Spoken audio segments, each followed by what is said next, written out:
Welcome everyone to another edition of the wide world of electronic sports. Good to see you all. Hopefully y'all had a good Memorial Day weekend. We're going to be joining in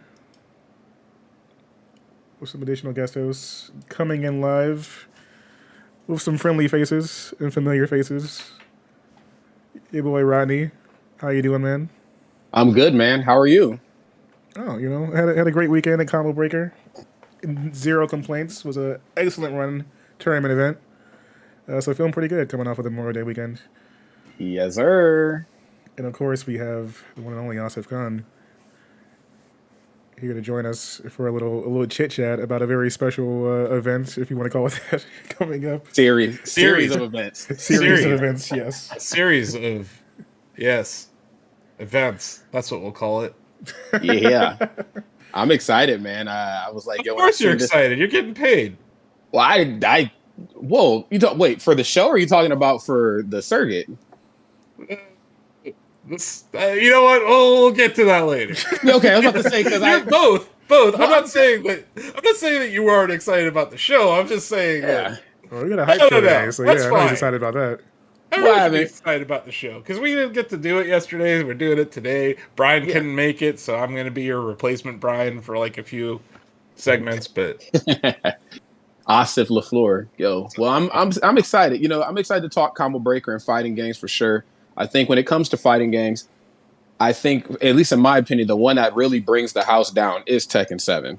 We'll get to Street Fighter 5 in a little bit because I need a good laugh. But before we get to that, we got to talk about Tekken 7. They announced the tour, Denny. Did you see that? Yeah, there was some excitement too. Pretty much breaking news to a certain extent on that end.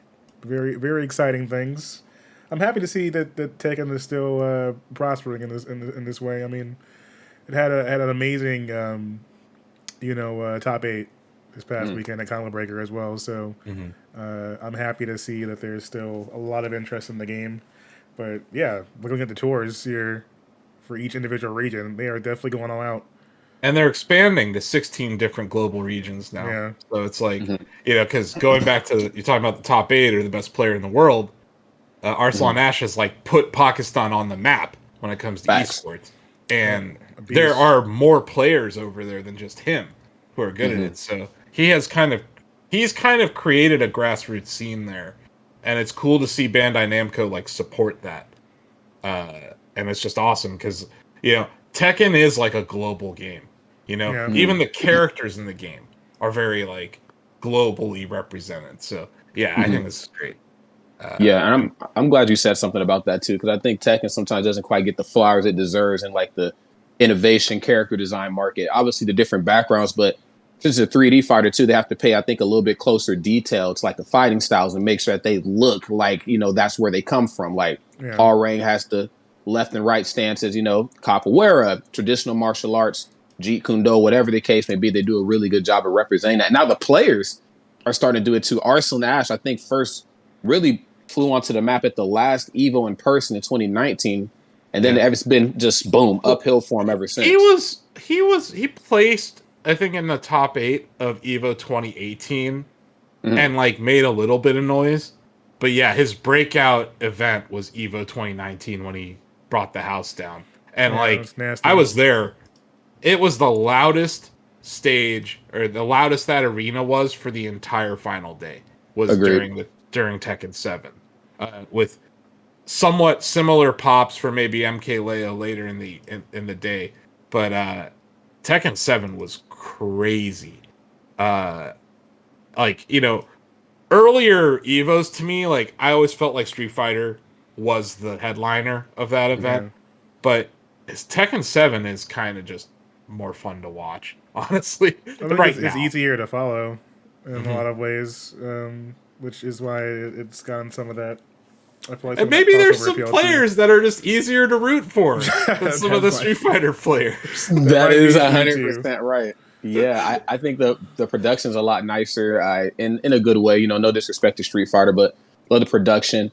I feel like Tekken 7 and the way it's kind of designed and it looks aesthetically falls in line a little bit better with like a combo breaker than like more so Street Fighter. I heavily associate Street Fighter and Evo together in my brain, just subconsciously. Tekken, combo breaker, and I think the commentators, just when it comes to like explaining the game, using what they know and then trying to relay that as basically as possible for the average viewer.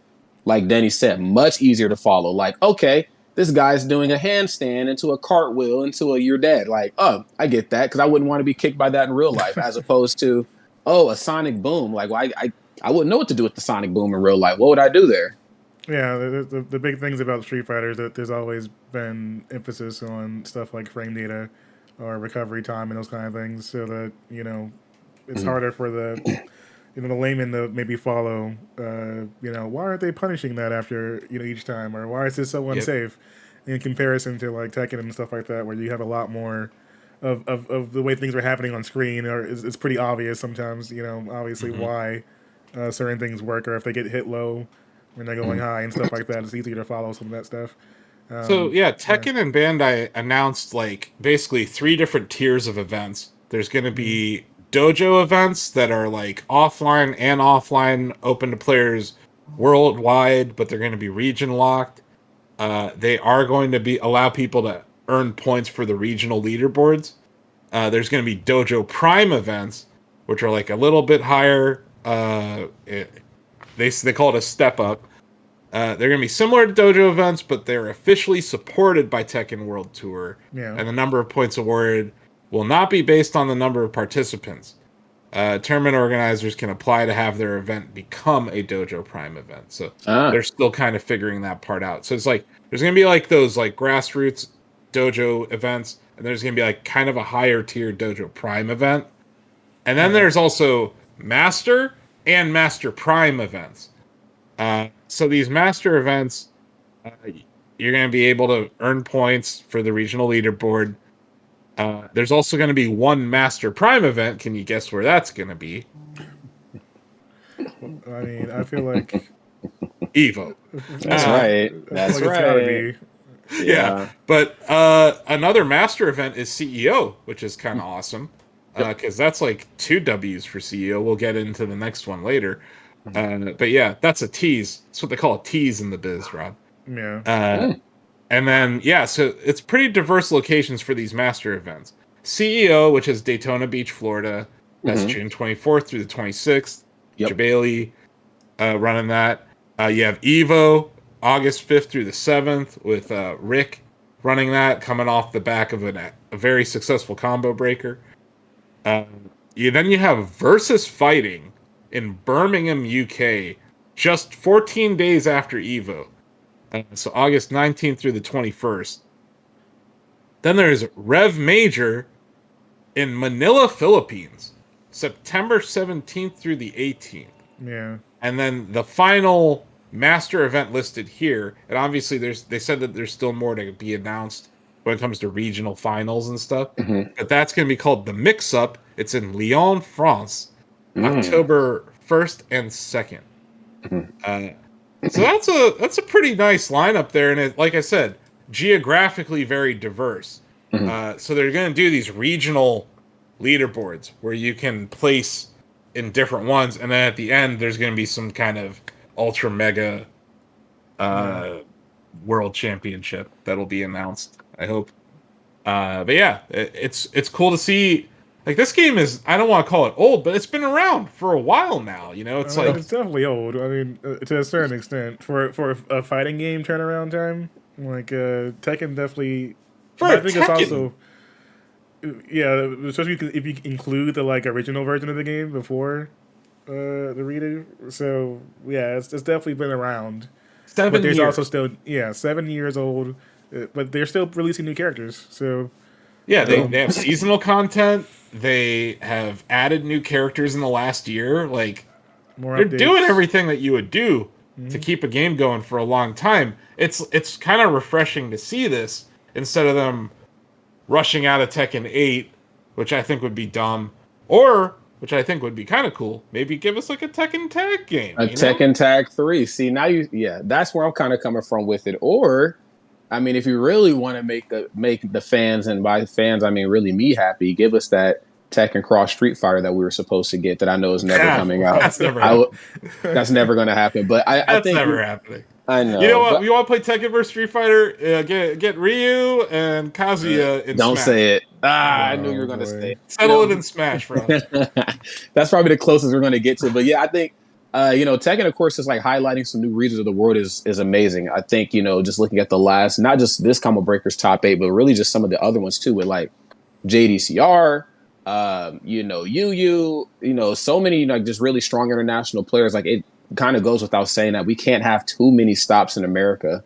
We got to make sure we can really get out here and spread ourselves, and also like having a program where we can help like regional events kind of step into that tier the right way. Because I know Street Fighter kind of tried a thing like that, but they didn't really tell us, until like we had to basically like put it in their face, like, hey, what the fuck is this about?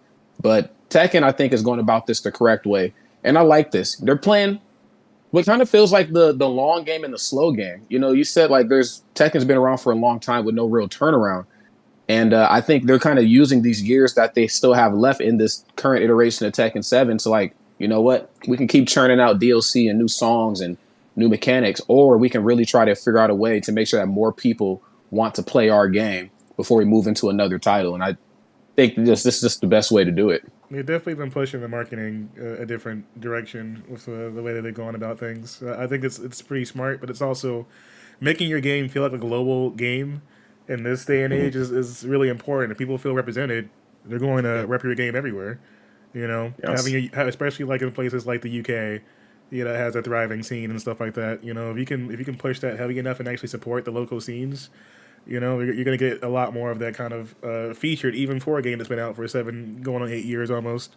I do think that if they're going to push into a new game for, like, say, next-gen consoles, this would be a good time to drop a Tekken tag, because then you'd have enough to do basically a full cup event again next year with both games. You can run Tekken 7 and tag at the same time and have both of those games, People are showing up for both ends. I think it's really setting up for a Tekken tag to be released, or at least announced soon. And then, like you said, Denny, it's twice as many tournaments. It's like they wouldn't have to just be like, oh, we're done. Because I think if they came out with Tekken 8 right now,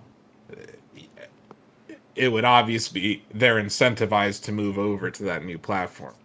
Right. It puts so much love into Tekken 7. I really think they just want to let it ride for... This could be like a 10-year esport. Oh, yeah. Yeah, it definitely holds up. It's already 7 years. It still looks good considering, how long it's been since it dropped. I do feel Plays good, looks good. It's not broken. Like, there's nothing that's, like, severely broken the meta. Maybe some pros or people who are more knowledgeable can tell me I'm an idiot for saying that, but I don't think that's the case. People might be frustrated with a couple of things, but it's nothing that's going to make them stop playing. Yeah. It's not like early. Or like, I don't know. I was at EVO during the Smash 4 era, Rod, and I was there when top 4 was 3 Bayos and a Diddy, and the final was 2 Bayos, and the players were getting booed. Everyone left. Like a bunch of people straight up. You know how final day of Smash tournaments at EVO was, because they didn't. This is one of those years where they didn't have they weren't they weren't in the arena the next day, right? So Saturday night, everyone grabs their chair to go watch it. It was really something to see people just straight up leave. I was like, wow. That was also my MC debut, that tournament. I MC'd that. Yep. So you remember that? Yeah, what a tough audience that was. That was like, oh man, I'm MCing this top 8, man. This is gonna be awesome. Then I get up there and I'm like, Bayo Dittos and they're stalling. This is cool. And they were trolling. Like they weren't just Bayo Dittos that people were like rolling their eyes at. They were being booed by the fans, or whatever you want to call them, the spectators. I wouldn't even call them fans. And then they responded by literally just trolling while playing. So that's what I'm saying. We're not seeing anything even remotely close to that with Tekken 7.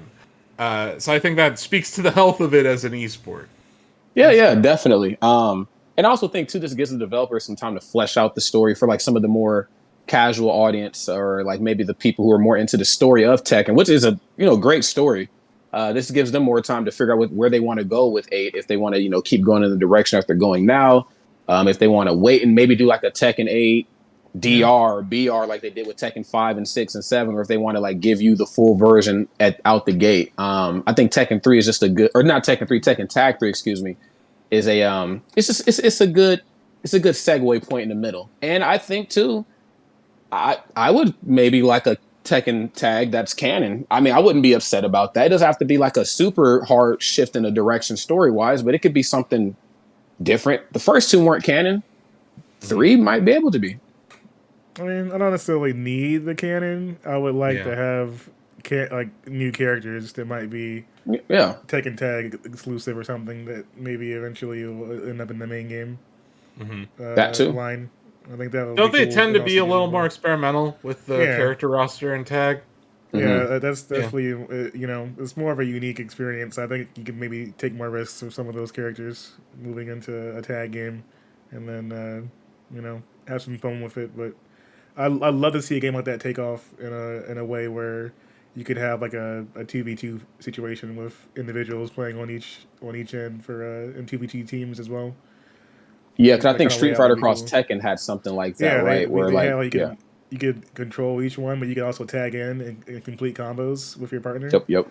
So, yeah, I think Mike Ross was really like, because Mike Ross was like a finalist in Street Fighter Cross Tekken in some of those earlier years. So, and I think he played that format in some of those later portions of bracket. Yeah, that was the kind of stuff that they would do at like Combo Breaker and stuff like that, where they'd have like a money tournament or something with like each individual team doing 2v2 with each player. And those folks were working on their combos like, beforehand. They tag in combos with each other, landing those in correctly, like Ryu and Hoing combo strings and Chun-Li and stuff like that. So it was fun. It was real hype to see in person, people actually landing that stuff in real time with another player tagging back in. Yeah. So I think they'd be pretty hyped for the scene if something like that happened. Yeah, definitely hyped for this. You know what else would be hyped for the scene, guys? You know what else? Asif, you ready? The Panda Cup is finally here, friends. After us waiting almost a whole year, at least what feels like a whole year, but half a year. And I think this thing was announced. November-ish. And now here we are. Summertime, which is, summertime of Smash is prime time if anybody knows the community like that.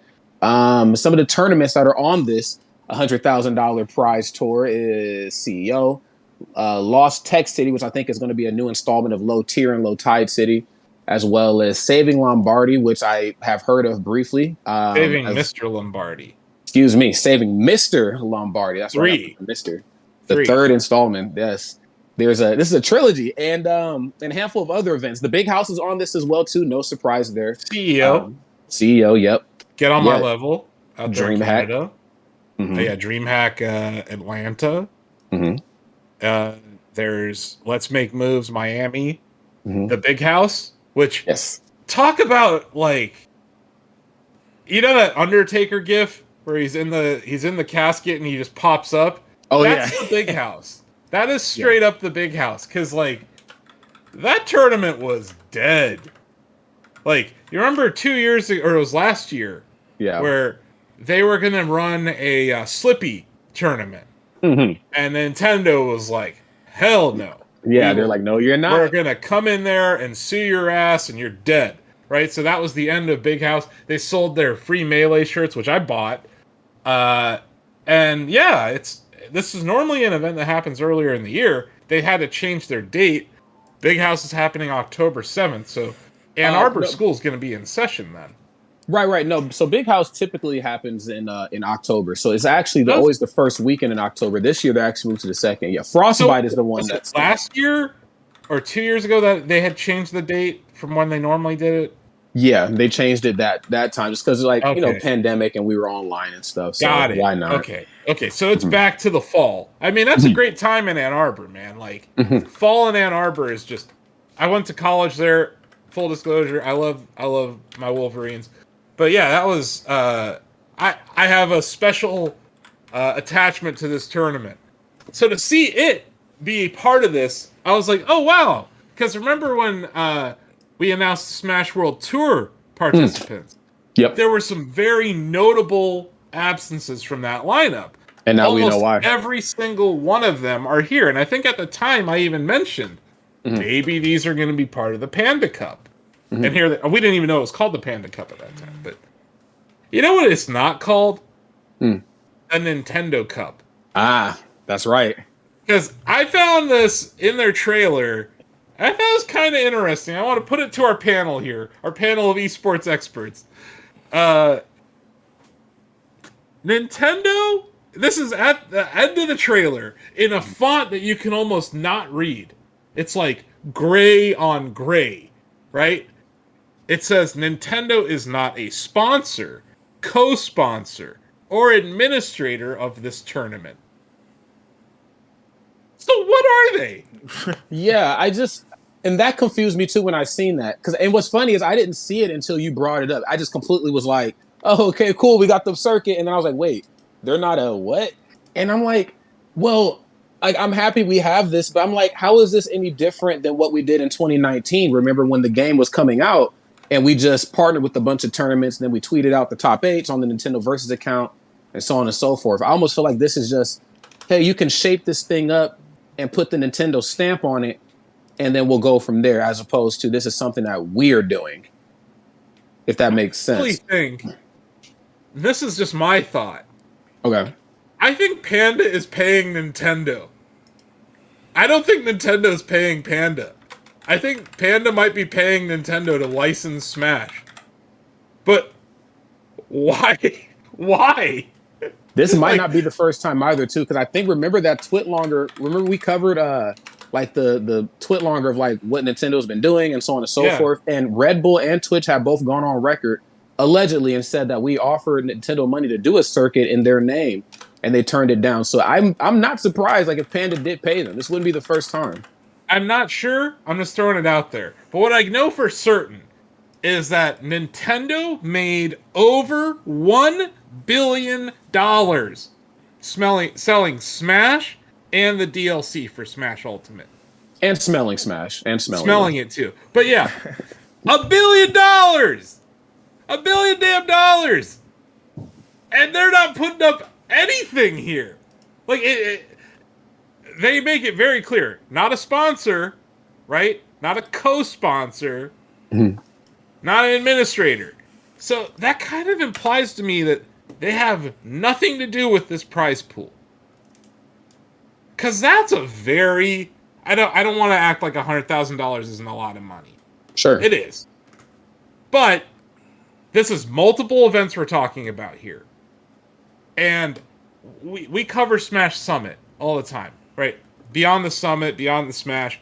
They do amazing work. They've had larger prize pools from one invitational for Melee, for Ultimate, and this is for both. This is for both Melee and Ultimate, this Panda Cup. So, like, when you have BTS, not the Korean pop band, but, you know, when you have BTS actually putting up more money through crowd-funded events, and then you have Smash World Tour ponying up $250K. If you're a player, why are you doing the Panda Cup? Like, does PGR actually matter in 2022? Well, you know, and that's actually a good point. I wanted to talk about that because I was at MomoCon just this last week, and I know we'll get to that in a little bit, but I talked about kind of like the importance of the PGR. Like, I'm glad we have a ranking system. I think of all the fighting games out there, Smash is very fixated with the idea of like rankings, whether it's a local PR and how that correlates into like regional PRs and blah, blah, blah. And of course, you know, I think the Panda one is done pretty well, but I'm like, well, we have done a pretty good job at figuring out who's first, second, and third in this community. And the Panda, you know, global rankings, they haven't done anything in a while. Like, it's no question, Leo's obviously still the best. Spargo's second, Light is third. Then, you know, from there, the list kind of gets a little whatever. Light and Riddles is in there somewhere too. The Buzz is somewhere in there. But, like, it's cool to have it. But I feel like that ranking system is just, it's not bad that it exists, but I do feel like it's an added layer of stress, not only on Panda, but also on the players too. Because the players are now like, damn, my sponsorship is basically determined by if I'm ranked 10th or 15th, and then my budget is cut and boom, boom, boom. So, but to the scene, what matters more now? Smash World Tour rankings, because they're doing their own rankings. Yeah. The Shacknews Rodfest 2K22 rankings, which we haven't announced yet, but we're gonna do one because why the hell not? Why the fuck not? Or how you perform at Summit. Like, I don't understand. Like, we've got what we wanted was a unified place for all Smash, and what we've gotten is now 3 circuits. And I know that BTS doesn't really consider themselves a circuit, but that's a lot of damn money. Like, you'd be really dumb to not want to be a part of the Summit, right? Oh, yeah. If you're a player. Like, you're dumb if you're not trying. And yeah. I think it seems to Leo, based on our interview that you did with him at, was that Low Tide City or Low Tier City? He seems to care about the Smash World Tour more than anything. Yes. And honestly, from a money standpoint, that's where the most money is. Sure. So I get that, but it also seems like their philosophy, which is global, appeals to him. And he talked about how he wants to use his influence to help elevate, foreign events. Like, he was in Cuba with you. Like, he's going down to these smaller events and elevating them. Right. This Panda Cup is not doing any of that. This is a North American only event. So I think the only non-American event is Get On My Level, which is in Canada. Yes, up in Toronto. So this is weird. This is like, it's like not even Nintendo dipping a toe. This is like Nintendo kind of like looking at the pool. Yeah. And maybe I'd love to know where the prize pool money is coming from. Sure. Yeah. And I was disappointed to see that online was part of this at all. That's just dumb. And I know that there's like Wi-Fi warriors out there who are great. Like, we wouldn't have had Spargo without the Wi-Fi era. Sure. Yeah. He's a perfect example of someone who came from Wi-Fi and is now a badass in offline play. I'm not saying that there's no point in having that, but like, if you're gonna have a cup that leads to this like penultimate championship, mixing online and offline doesn't seem like a good idea at all. Yeah, especially just given the history with their online, with not only like their netcode, but also like how they've treated like Slippy and things as such too. I'm sure it's going to rub people a type of way. Yeah, I'm very confused. I thought for sure, and just what little industry experience I have outside of Smash, let alone in it, I thought, well, maybe they're just going to wait till 2023. I felt like in a perfect world, and we talked about this in the past, like we just would like every circuit to just get together so we can just do the real one the right way. But we got some tournaments scattered over here in this universe, some scattered in that one, and some scattered in that one. I guess at the end of the day, it's still worth playing for money in. But, I thought for sure, start out in the top of the year, let's make big moves. Genesis, if there was a Frostbite in February, a DreamHack in March, pound, boom, boom, boom. But but since VG of course has done their own circuit, big proud of them for that. They got their tournaments, which they have just enough tournaments. They bought Apex, they bought Pound, so they own those two, plus SmashCon, plus Double Down, plus the glitches. Like, they literally have their own their own tournaments. And then BTS, who I'm still a little confused on where they all kind of fall into this too, because they have a main stage and a summit and a lot of other things that they do, and those things, main stage, those are not Smash World Tour events. Yeah, and they're not Panda Cup events. Yeah, so is there going to be like a Summit Cup?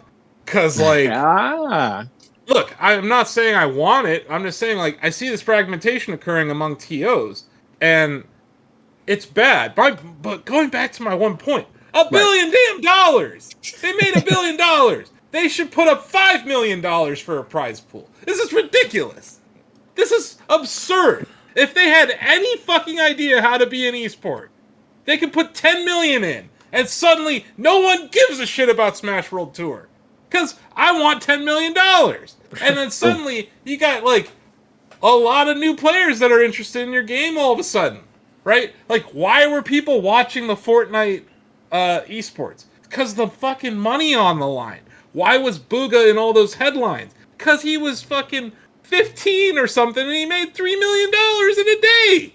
Like, those are headlines. Like, they don't care, they don't get it, or they get it, and they think it's stupid. And I just, they're like, they are the disappointed Asian uncle of esports. Like, we saw how they treated players at EVO Japan 2019, where they're like, here, have a pro controller for winning EVO. You know, and we even saw it, if you look at EVOs in the past, like the prize pools for Nintendo at EVO were pathetically low. Like, I think if you got first place, you maybe made like a G, right? Yeah. Which could barely pay for your trip to EVO. You know, we're still in that scenario for a lot of these players right now, where the grind, like, you're right, we have a ton of tournaments, that's great. But I'm not seeing that many different people at the top 8. No, it's still the same usual suspects. And so if you're not in top 8, you're hurting. You're losing money on these trips. And it's just like, at some point, Nintendo needs to fucking nut up and be like, here, we're going to actually sponsor, or we're actually going to contribute to the prize pool. I think this goes back to Japan. This is like, Nintendo of America probably is convinced that it's worth doing this. Oh, yeah. Right? Nintendo of Japan, who holds the purse strings, is like, no. Yeah. You make them pay us. Like, I just think this is a really bizarre... This announcement was weird. Because it's not a whole lot of tournaments. It's not. It's happening halfway through the year. So how are you going to do like a full year cup when, like, other things have already been going on for half the year? Like, it just seems really weird. And they didn't really say that this is the return of the PGR, which I find even weirder. Like, I think they said they're not going to do PGR until next year. So, like, what's the incentive for, like, an MKLeo to even try in this space? Yeah, that's kind of what I'm thinking about, too. Because, like, you know, and I guess this is, like, the double-edged sword of the community being grassroots, is that they've allowed the community for so long to build this infrastructure for itself, which we've seen has kind of come back to bite us in the butt, where we have kind of just announced this person's in charge and this person's that person, this is this. So, you know, we've operated with our own, like, kind of self-jurisdiction for so long. And then, you know, for Nintendo to come in so late in the game, and I've always told people this, like, if you really want Nintendo to get involved the way that they do, like, you're going to, like, a lot of your favorite, like, people, a lot of your favorite teams and orgs, you're not going to see a lot of them anymore.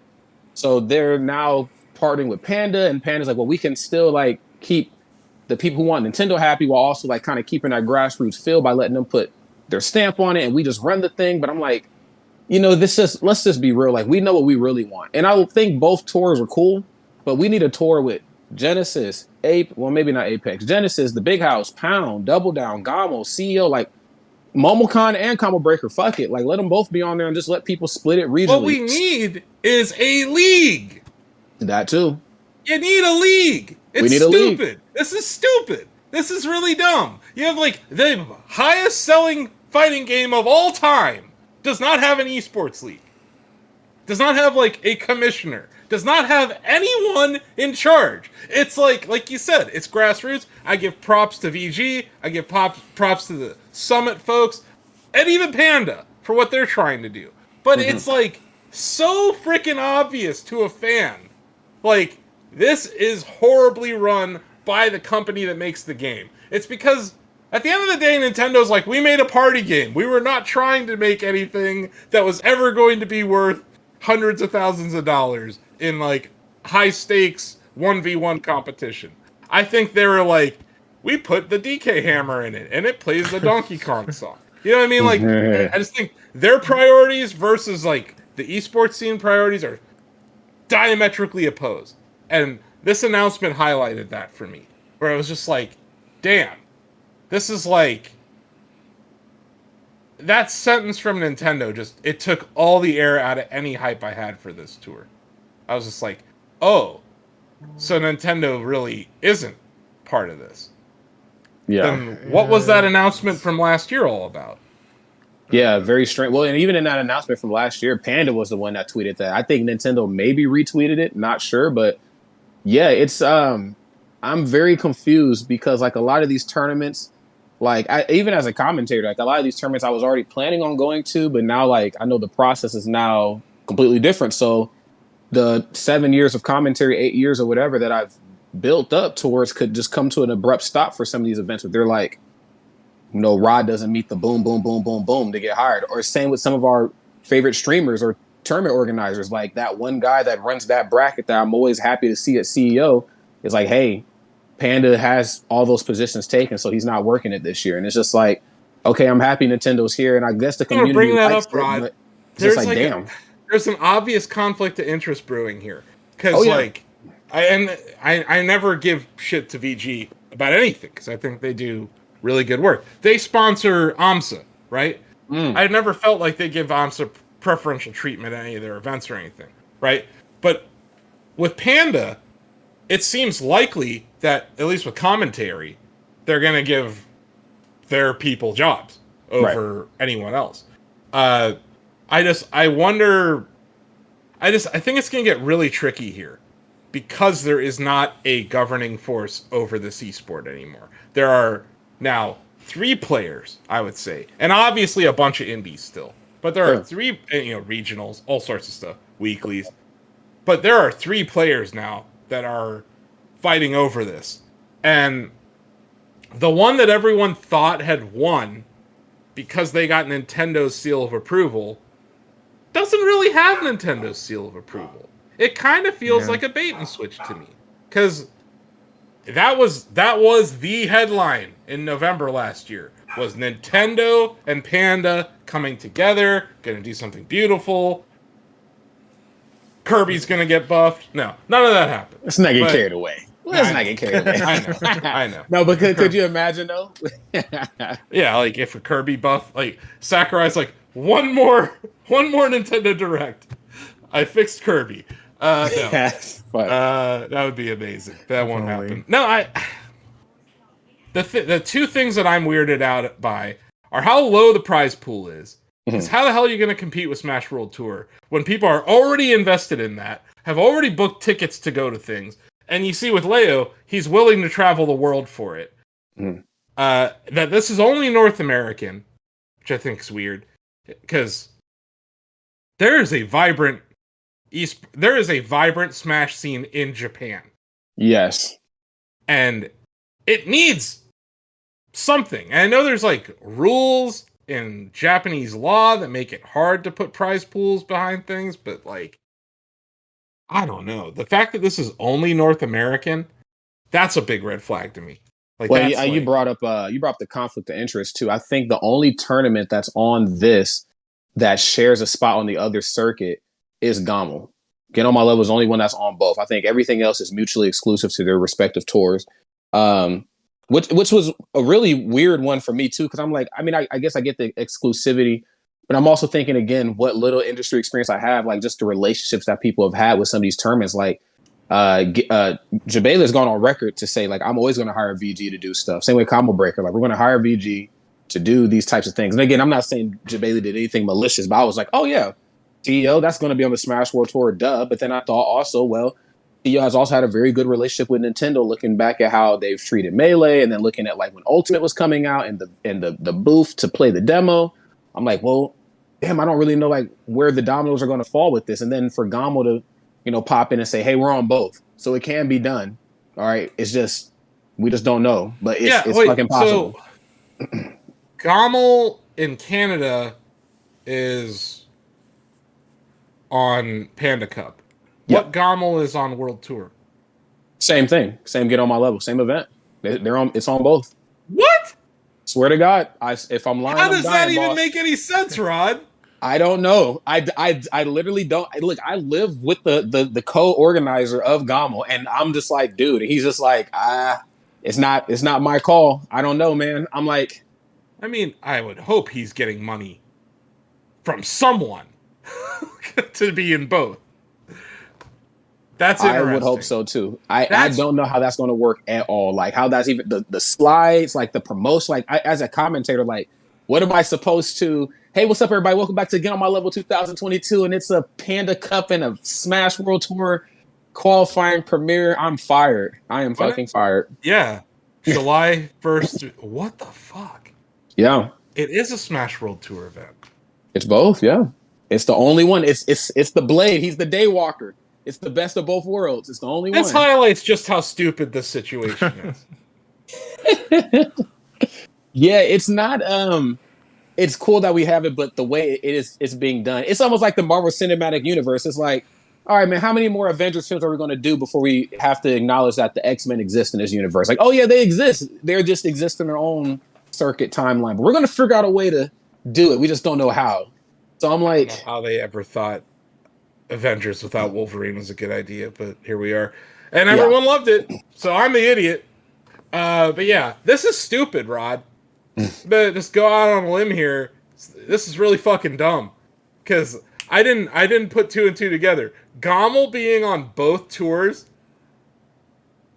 I don't know how that's going to work. That makes zero sense. And like from a promotional standpoint, you're like you said, welcome back to Gommel 2022, which is a Panda Cup 2022 event and a Smash World Tour 2022 event, brought to you by Papa John's because reasons. I don't know, like who thought this was a good idea? I have a question. Like, I'm do listening. you guys think that the situation would be better if they held off until next year and had a full list of events? No. With a higher pay amount than what there is now? They would still fuck this up, Daddy. I have zero faith in Nintendo to not do this. Starting in June, like if I'm a player and now suddenly I've got like 2-3 weeks. You've already booked your flights and shit. You know what I mean? you're Like, flying out these there. people, there's like Airbnbs booked, all sorts of shit's already been planned. Like, I'm sure Leo has like his next 6 months out there already. You know? Oh yeah. And it's like now you got this prize pool where it's like, was it even worth me booking all this for? Well, now I know for certain everybody's going to get on my level 2022. Yeah. If nothing else, you're going to see both parties. They're PG and I guess Smash World. Not saying that they don't play nice, but they're going to have to. Wait, Rod. Oh God, Smash Factor 9. Is that on both? Yes. Oh God, what is happening? I'm scared. Factor 9 is on both. I don't know how this is going to work. I'm very scared. What the fuck? How is that going to? Yeah, I don't know. I think that someone's gonna have to explain all that. Rod, at some point. Let's Make Moves Miami is also on both. Wait, is it on both? It's on both. I didn't know it made the Smash World Tour. Oh, well, you know what? It's the first one that didn't make the World Tour is what it was. Wait. This one's on it. No, these are the same events. Dude. What the fuck even is this thing? It's not even exclusive. This is the wackest fucking shit I've ever seen, Nintendo and Panda. I'm sorry, whoever I'm talking to right now. Get your own events. This speaks to what Denny's talking about. This looks like goddamn clown shoes, because if you planned this in December last year, right after your announcement, you could have gone down the line and said exclusive. Maybe it was too expensive to be an exclusive event. I mean, that's true. And their standards of this kind of prize pool, yeah, maybe. Yeah, like, who the hell's gonna... This is super dumb. Because, like, you're gonna have a situation where the same players are gonna go to the same events and end up winning in both their new standings that they care about, right? And then there's gonna be this December 16th finale, right? For the Panda Cup. When is the Smash World Tour finale? I think it's that following weekend. No, it's the week before. It's the week before, okay. So the 8th through the 11th. Okay, well, at least they got that right. They actually gave themselves a week between the events. But, yeah, this is dumb. Yeah, I can't help but to feel like, wow, what could these circuits had been had both sides just worked together? Like, it would have been a very beautiful. Awesome is the answer. If you got all three, the three orgs I mentioned, combine their forces, somehow hold Mr. Nintendo upside down, shake it until some coins fall out, You got $5 million. $5 million for a prize pool. And you just fucking have this awesome slate of events. Mm-hmm. It would be a better product.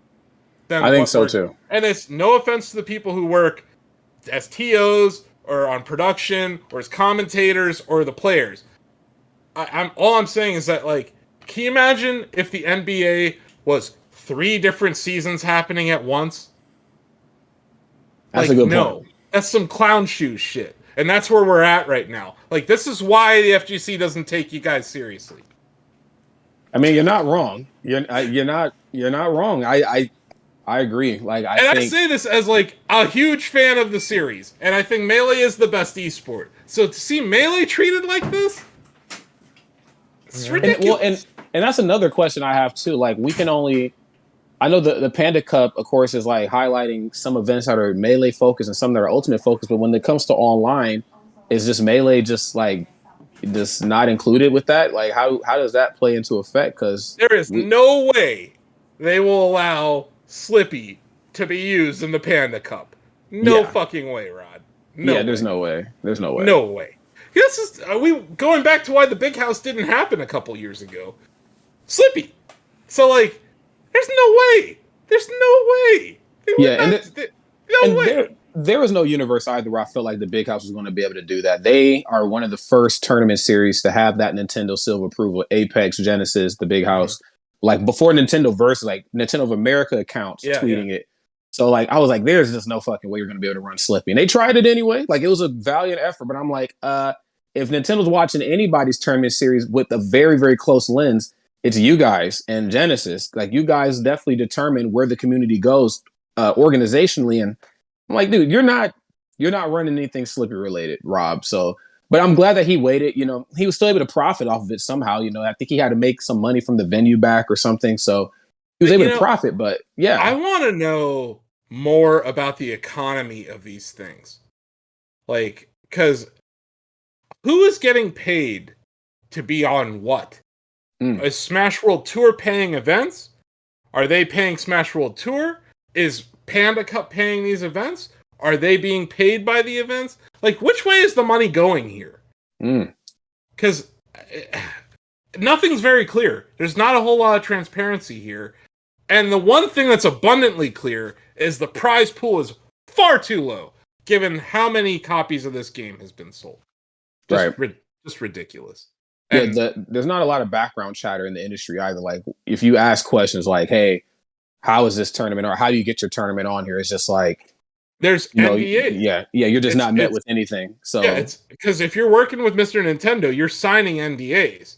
Yeah. And yeah, so but Denny, to my point, like, just as a fan, I want more transparency about where this money's coming from. And all we got was a gray on gray sentence from Nintendo saying, yeah, it's not our money.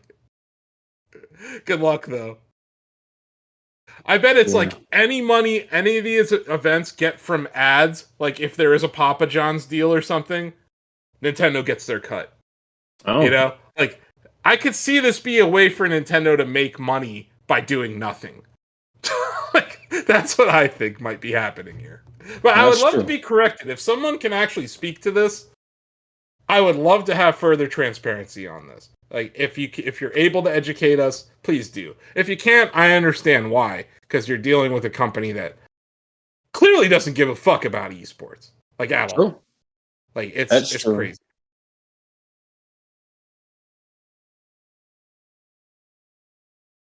No, like, here's a good example. Mario Kart. Mario Kart could be an esport today. Mm-hmm. All they need is a spectate mode. That's true. Very true. I don't think there's a spectator mode. There's not. All they need is a spectate mode. That would be an esport overnight. And guess what? The netcode isn't shit. You can actually run an online tournament. The netcode is actually amazing for Mario Kart. And I know Bear has done some stuff like that. You know, like he's had his own kart tournaments. But like, you can say Splatoon, but like, there's never been like a $100,000 Splatoon tournament. Like, it's big. Oh, if you remember the original Switch reveal, they had this like stadium full of people and like there were Splatoon players like playing at an esport event that looked like an Evo. So like yeah, they marketed it as such, but I feel like the marketing for Splatoon has been more esports than the actual thing. Not to say that there aren't tournaments. I think there was one at Riptide last year. I think they're planning another one. Yeah, they do those at like a lot of the water park ones for sure. But it doesn't have like that feel that it could have. Like, we've seen it at like the E3 Invitational and stuff. I'm like, okay, this is what I expect it to look like. But it's also a game that could use a spectate mode. Yes, it is definitely a game that could just use like, you know what I mean? Like, if you're gonna make a game, you're like, hey, it's an esport. Put in a spectate mode for once. It needs a better LAN and spectate mode too. Like, it's like Nintendo's really good at taking these innovative leaps, but then like the actual connectivity, I'm saying, that Nintendo just really zeroes in on like, how do we get more people to play our game together? It's like, it's very difficult to do. Like, same with another title that actually just died. I had it in the run of show, but then I got rid of it. But yes, Pokken, like, look, back in Nebraska, I helped shape the Pokken tournament scene. I made the Facebook group, the Discord, got everybody together. I bought 1 billion LAN adapters that nobody ever returned to me. And I was like, this is cool. But then I was like, why is it so difficult to play? And then at Genesis and at MomoCon, I know we'll get to this in a little bit, they had the original Pokken tournament arcade machines with the big fat original Xbox looking controller and everything. And I was like, this is cool, but this is still too difficult to get set up. Like, why is it like this? I love this game. Like, I think it's cool, but like, I should have as much fun, slobbering over how cool it is as I should playing it. And I'm like, and I don't. Like, I'm not setting it up right. I think at the end of the day, Nintendo wants people to play together in person. Like, that has been and always will be their focus. It's why I think the Switch supports up to 8 controllers, right? You can play 8-person Smash on a Switch, for instance. Without an adapter, you can just, if you have 8, I think you need 4 Joy-Con, 4 Pro controllers, you can play 8-person Smash. Yep. Obviously, you could do it with the GameCube adapters too, but yeah, I think that like they're so set in their old ways that the two areas where it really is glaringly horrible is online play and esports. And they're both kind of tech related, but it's also just a willingness thing. Like, I really do believe this, that more so than any other Japanese company, they hate esports. Oh, yeah. They hate it. Yeah, I've even talked to people at Nintendo of North America. Like, they show up to tournaments incognito. You don't know them. You'll never know they're there. I mean, you guys would. I mean, you guys know what these people look like, but people just don't know. And they're like, we would love esports to be a thing. We want it to be a thing. Like, we grew up playing games competitively, but our hands are tied. And Nintendo of America is who you guys interact with, but who really calls the shots? Boom. It's Japan. Japan is over in Japan. They control the purse strings. And I think that's one element of it. So, like, the money for esports is being held back by Japan. But the tech, the decision not to include tech that would make this a better experience for online, that I think is going to change. Nintendo said, I think 2 quarters ago, that they plan on investing about $2.5 billion over the next few years into improving their online infrastructure. I would argue that Metroid Prime 4 got delayed, not because the game was bad, but because they made a game that made the Switch look bad. You could be on something like, here. the online play might have sucked. The online play might have sucked, or the FPS were dropping below 60 because the hardware's a phone chip from like 8 years ago. You know what I mean? So like, the fact that they pull off what they do with the Switch is pretty damn impressive, given how weak the hardware is relative to competitors. But at some point, you have to look at this stuff and be like, it's holding them back. And it's just not the first time Nintendo has held themselves back with these decisions that they make. They just now, in 2021, gave us a LAN port.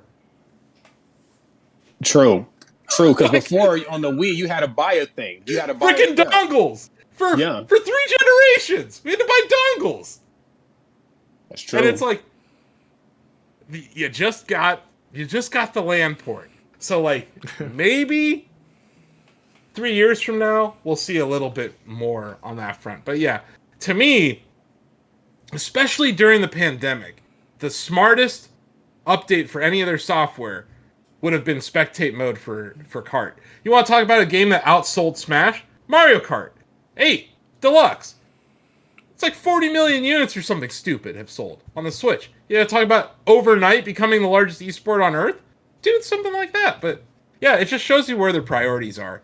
And I thought this was a wet fart of an announcement.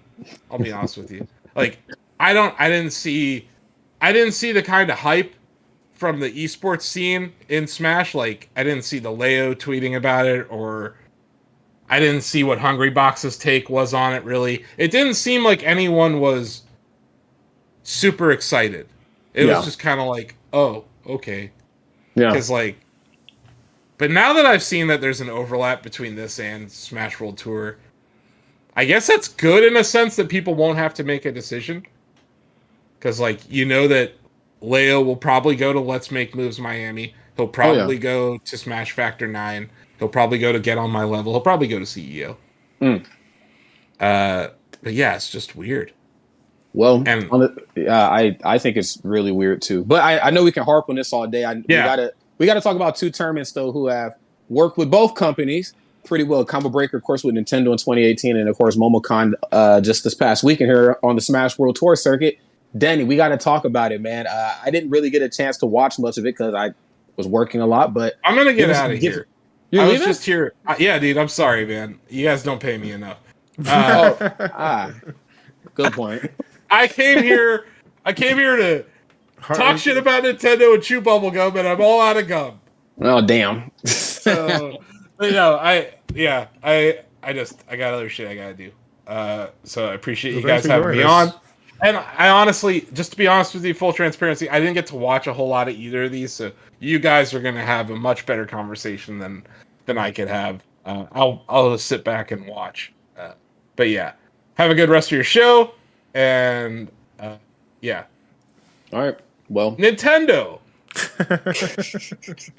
Get on my level, maybe. I'm just saying.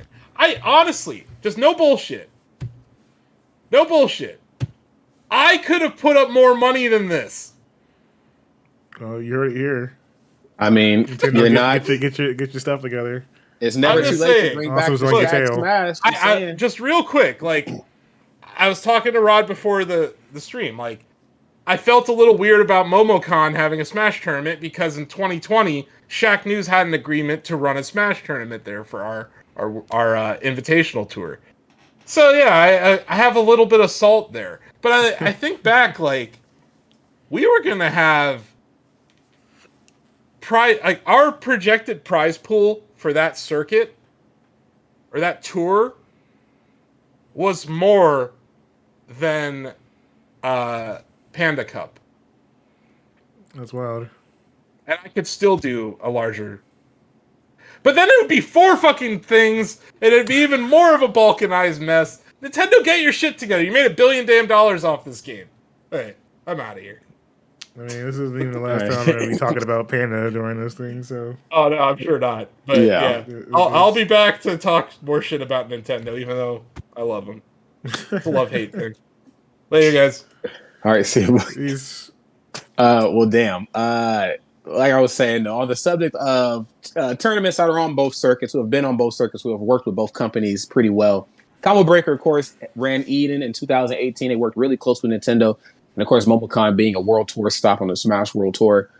Denny, I mean, as somebody who's from Chicago, who was there, you know what I'm saying, on the ground, what were some of the highlights, man? I mean, I know some of them, but it's a different experience when you're there in person. Oh, yeah, of course. I mean, you know, Combo Breaker is one of the key premier events, in my opinion. That's definitely worth your time. If you're in the fighting games in general, most likely whatever game you might have been into at some point in life is at this event. I mean, they've got, of course, your, we had some awesome Tekken play, MK11 and Street Fighter and such. And of course, Guilty Gear is which had pretty much double the entrance of every other tournament showing there. But if you're into old school titles, they had stuff for you there too. I mean, there was an entire ballroom just with classic arcade games. You know, they had like classic beat 'em ups that I haven't even seen in like several years. Like they had a full Punisher arcade cabinet in there. I haven't seen a Punisher game in like 10 years at least. Like out in the wild. And usually they partner with companies like Galloping Ghost, which is also the location of like the largest arcade in the country. They have like over like 300 plus cabinets in the location. So they bring some of those old school ones back in, and they even had like some of the layouts for the hit Japanese cabinets. So the Tokyo Attack ones, right? Yeah, you'd have like full setups for just being able to sit down with your own screen and play head to head with someone. So there was some really nice layouts for those too. So there's something for everyone. On top of like the artist alley, the cosplay contest, which was pretty awesome. I saw some really good ones there. Some people rocked some Doctor Doom. I was hype. Had a full Doctor Doom fit. It was pretty impressive to see. So I think if you have the time and availability to hit like an FGC event that's not Evo, I would say like Combo Breaker has become like the premier event, both for comfort and the actual venue, which is this is the first time they actually are running this venue too, because the original plans fell through because of COVID, obviously. Right. So in previous years when they had originally planned to have them set up, so this is the first time we're actually using the brand new venue on, which is a bit further out from Chicago, but it's roughly about 30 minutes from the airport in the city. Yeah. So pretty sweet spot, but I'd say the future is very bright ahead for both Comic Breaker and I think what Rick manages to do every time, making things both feel safe and just the way things were ran. Right. I was quite impressed with the amount of stuff that was going down. I mean, we even had Bloody Roar get a full tournament run during this event with some top 8 action on stream. Like it was quite impressive. Like, games of all size. Also, if you're a Skullgirls fan, definitely one of the highlights, I'd say. We got both Skullgirls action on main stage and on stream. But they also showed off Black Dahlia a little bit as well, who's the newest character that's being made for Skullgirls in their season pass. So even though the animation's not completely finished, there was some hands-on action with the character, and we were able to see that too. So just seeing that in action was pretty dope for people that might be a fan of the game. They had a full setup Skullgirls official booth at the event this year. So it wasn't just a couple stations that were set up, on the main floor like every other game. They actually had their own individual booth with a full-on both Skullgirls mobile and a few setups for people to play on officially through the company and stuff like that. So that was pretty cool. Yeah. I think, one thing I've grown to like about CEO and Combo Breaker a little bit more than Evo is that Evo holds on to a very old school, traditional. We just want to be the biggest and the best. And maybe the motto has changed with Rick being involved now, but before it just felt like, the other ones did some cool shit too, but we're just focused on who's the best in the world. And if you're a competitor, then you're going to have a good time here. And if you're not a competitor, then you need to have fun watching top players play, or you need to go get drunk at the bar or go play in the casino. I feel like Combo Breaker and CEO, especially CEO now, but I think Combo Breaker is definitely getting to there too, is that these feel more like they feel more like a theme park, if you will. Like it feels like I've walked into a world that is just completely surrounded by everything that makes the FGC. Like when I go to Evo, I don't think I remember arcade cabinets. I don't remember like a casual area. I don't remember like a whatever area. I remember more that at Combo Breaker, which I think I think they run the most games. I think Jabali Land is probably the cooler of the two arcade areas, but I think, and that's just Jabali putting his face on everything. Jabali Land, Chipotle, JFC, like what? But he's probably going to start his own wrestling league pretty soon. I wouldn't be surprised. But when I think of like, Combo Breaker, I'm like, dude, like when I see this event, I only existed in the arcade era at a very, very like young age. I grew up out of it very quickly, but I was like, if it existed today, it would look like Combo Breaker. Like Combo Breaker is just everything, literally every damn thing that I think embodies the arcade era. Plus, it's a 24/7 venue situation, so you can play all night. If you got friends and setups that you want to get in time with, the ballroom floor is open 24/7 for that time period on Friday and Saturday when you come through. So, in that situation, you're pretty much primed to practice all evening if you want to. I know folks like Cuddle Core is on screen was getting the time in with the eventual champion. Ended up taking the entire Tekken event. But this is opportunity for a lot of people who come in to be able to play directly with folks from overseas or other countries that they may not have the opportunity to play offline as much nowadays. And I talk to people both in the Tekken scene and in games like MK11. Some newcomers it's like their first offline tourney because people have to keep in mind with the pandemic being what it is, a lot of folks may have gotten into a scene and they actually haven't been to any offline events yet. So Right. then this is their first major event playing with people offline and seeing that difference there. To the point in which like certain combos aren't landing the same. They're so used to the input delay that now it's not there. That they're dropping combos that they weren't prepared for. So it got people playing more in person and on those setups and stuff like that as well, who may have not been used to, going some of this offline stuff yet.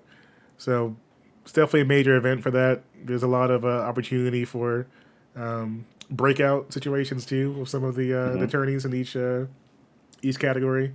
But Yeah. I'd say like being on the floor. I don't follow Guilty Gear as heavily, but they were still pretty hype from what I could hear on main stage.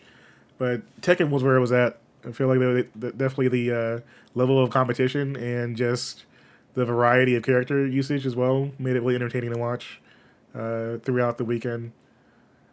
Yeah, you can't go wrong with a little bit of character variety. And I think, you brought up a really good point about like how this game or this series, excuse me, at an entry level, like you don't walk in as like a casual player and you feel like overwhelmed. Like you're like, oh, there's a place for me somewhere, whether it means like, and I don't know if they had this area, but like, let me just go to the Red Bull area. I know they got open friendlies here or open casuals. That's probably what the terminology is there. I've got open casuals. I can play, get introduced to the community the right way, the more comfortable way, the more cohesive way.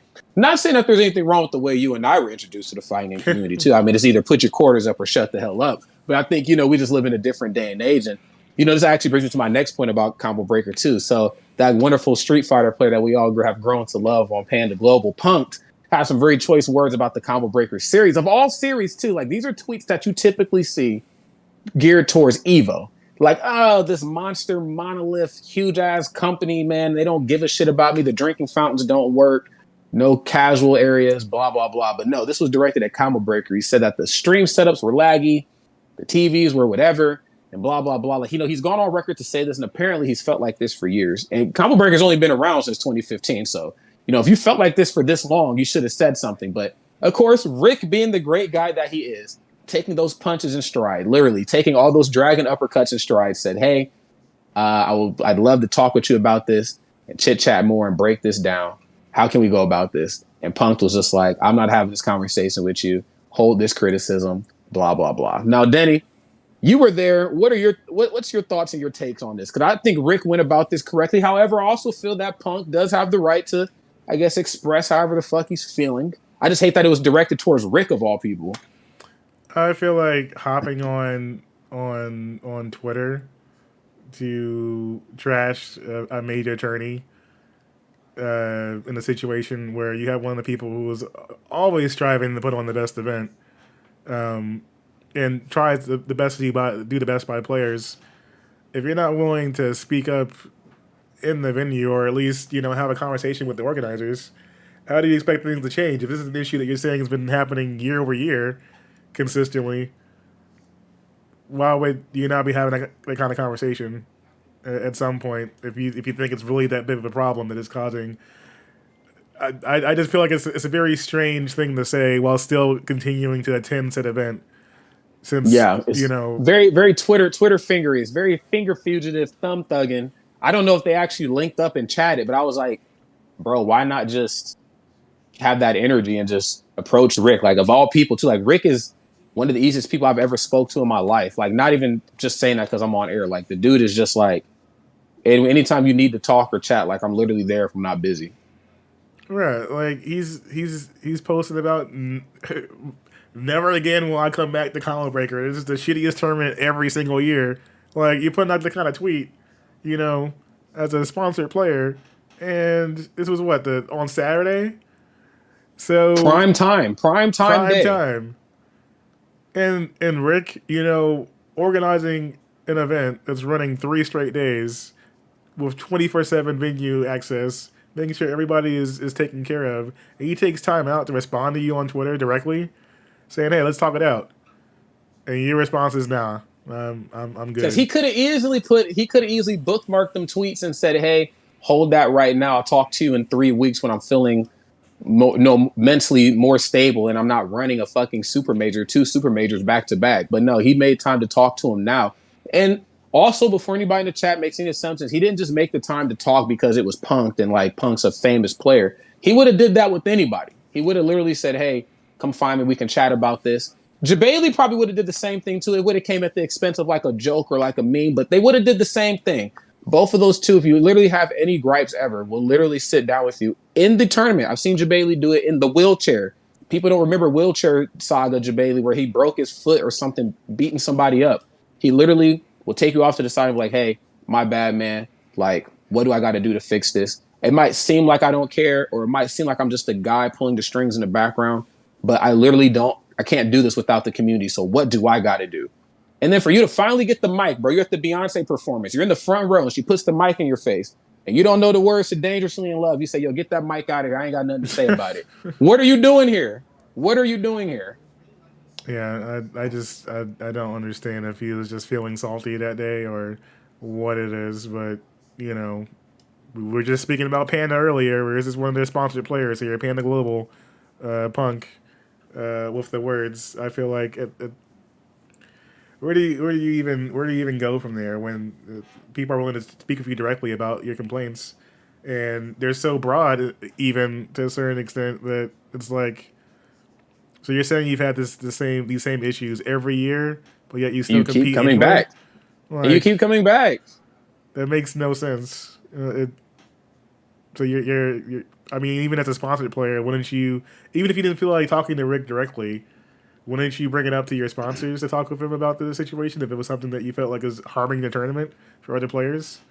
I think so too. And with it being, you know, if it was like a lesser organizer, I would say, you know, have my sponsors talk to him. But this is Rick though. It's just like, dude, like Rick is just, I can't stress enough. Like he's just so grounded and so down to earth. Like literally just bump into him and be like, "Hey man, I just had a quick concern. I know you're busy. The monitors, man, I've had an issue with them for a long time. I'm not fucking with this, man. I'm not getting my inputs, whatever." Boom. Talk to him. He'll refund you. Not like refund you financially, but he'll respond. He'll say something back. But I don't like the Twitter route. I don't like that Twitter thug and shit. Like, I'm not saying that's what he was trying to do. He was just upset. But I'm like, bro, this cyber shit is whack. Just hit Rick up in person. But even if I were to believe that there were an issue with the monitors and such, why would you not want to bring it up for other players if you're noticing an issue and other people are still playing on the same setups? Like, even if you don't want to be bothered, I'm sure, you know, if other people are involved or your friends are playing on said setups and having and not reporting issues that you may have seen, wouldn't you want to inform people of that so they can get fixed? I mean, there's setups everywhere. You know, if that's really just such a widespread problem. But I know for a fact that Comic Breaker has had different sponsors for different years. Yeah. So you're telling me that the setups are laggy every single time, even though there are different monitors being used in different companies. There you each go. time you're playing, it's a very odd situation there. If you're just type that you got whooped, just say that, bro. Like that's what you gotta. It's okay, bro. Like Cobble Breaker is literally the embodiment of the arcade era FGC crossover event. Like people get salty. Like if you got your ass beat, it happens, man. And look, I could understand. You know, Punk is a person that I know does not play for money. He plays for a lot of pride. I remember he tweeted on record, I think Evo or something he lost, and it was just like, I don't give a damn about the money. I wanted the prize. I wanted the bragging rights. You know what I'm saying? The medal, the trophy. Like I get it. But dude, like You got to save. You should have had that energy for Evil when it was ran by different people. There's a lot of shit to complain about there. Like Combo Breaker is literally for the people, by the people. Come on, dude. Like, just hit them up. Now, in my shit, sorry, other phone was ringing. However, in brighter news of Combo Breaker though, Cuddle Core recently sponsored by CLG Gaming. For those of us in the Smash community, that was a team that I believe still sponsors Void and also sponsoring the Cat. They were a static duels team as well as Pew Pew U and SFAT. Cuddlecore joins the team and got 7th. Now I heard Cuddlecore, I didn't get to watch a lot of it, but I heard she was beating a shit ton of ass at Tekken. Yeah, Cuddle was put on a show for sure. She definitely came through heavy, and it was really impressive to see go down the way that it did. Yeah, she made it in the top 8 and. Her play, even from Luja's side, was really impressive. And it's not like she was in a situation where she wasn't playing well. It's just that the person that beat her ended up winning the tournament. It was my man was not playing either. It just no one's really touching Arslan right now. And just a Zafina play was just next level. I feel like it was really hard to top that level of play. I feel like in general, even through grand finals, I think it was. I don't know what the final score was, but it definitely. I think it might have been like 3-0. Yeah, you just got to bring your Sunday's best, man. And I think after we had spoke to Kodo Core when she was on the show last, I mean, we knew she was a fierce competitor. She still is. But, of course, Combo Breaker, CEO Eva, I mean, these are like the true testing grounds. You got to put your money where your mouth is, put up or shut up. And I think she definitely did that. And, just looking at like her track record in tech, and I know I had her results pulled up when I spoke to her last on the show just to, have things to talk about. But, she's always placed pretty well at tech. And I think like maybe some of the earlier Combo Breakers and stuff, she was, still like kind of coming up, but still a threat. But now it's like, yeah, it's serious now, dog. Like, you don't just accidentally fumble your way into a top 8. Like this is Sunday at Combo Breaker prime time. All the eyes in the world are on you. I wasn't in the audience. Of course, I wasn't in attendance at Combo Breaker, but I've seen what Tekken at Combo Breaker looks like, and I've seen what it sounds like, and I know what that room feels like. So for her to be able to get up there and, compete and perform the way she did, I think was just amazing. And Arslan Ash, too, I know we didn't really talk much about him, but obviously very strong player, man. Super dope individual as well, too. I think I've spoke to him very briefly in passing. But, yeah, I mean, dude, Tekken is, in my opinion, I think Tekken might be, like, the best fighting game esport. My favorite esport, though, is, like, some combination of Melee and Marvel vs. Capcom 3. But if I had to sit down and watch something for 2.5, 3 hours, you can put Tekken 7 on for me, and I'm going to watch it through and through. There's some solid variety. There's some clutch moments. Character choices are also a big part of the game.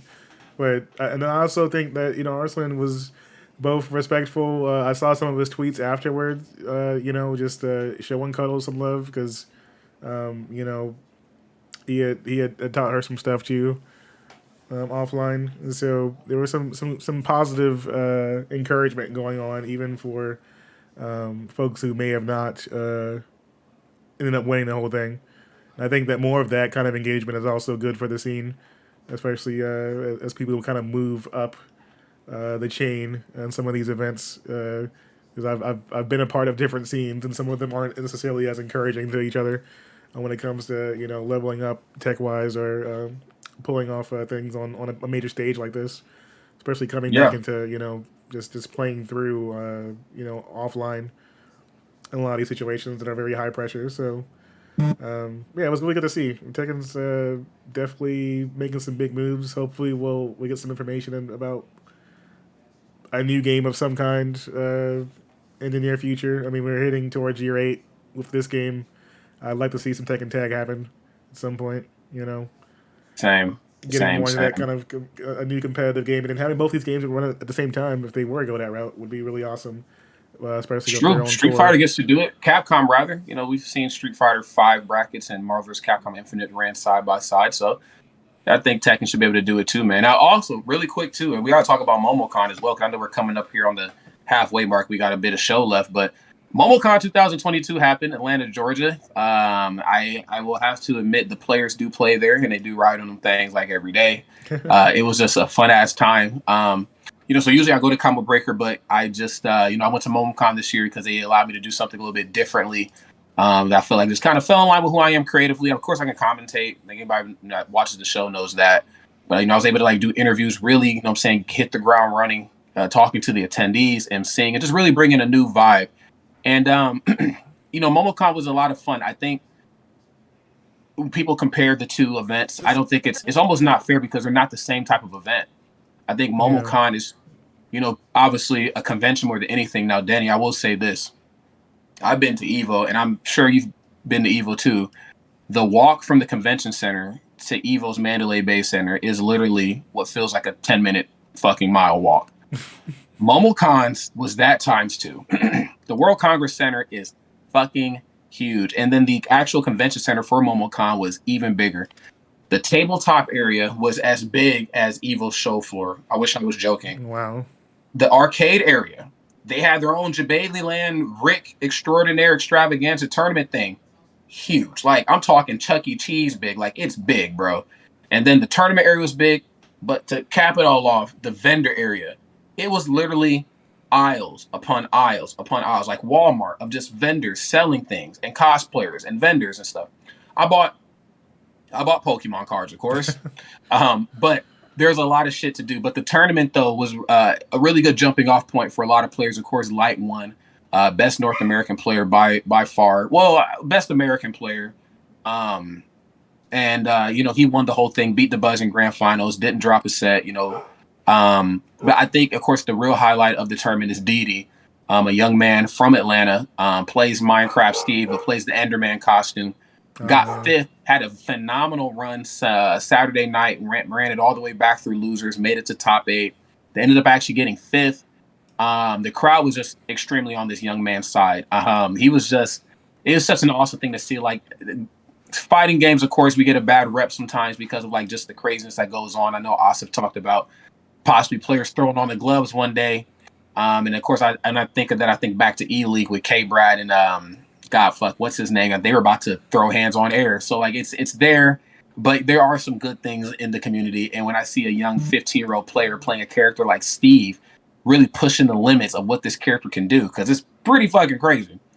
It just makes me happy. And I made sure to MC extra hard for that young man. Like he went in. Yeah, it's dope. It's dope to see. I mean, it seems like MomoCon's got a solid scene, especially it's one of the biggest cons, I feel like, that also has a ton of representation.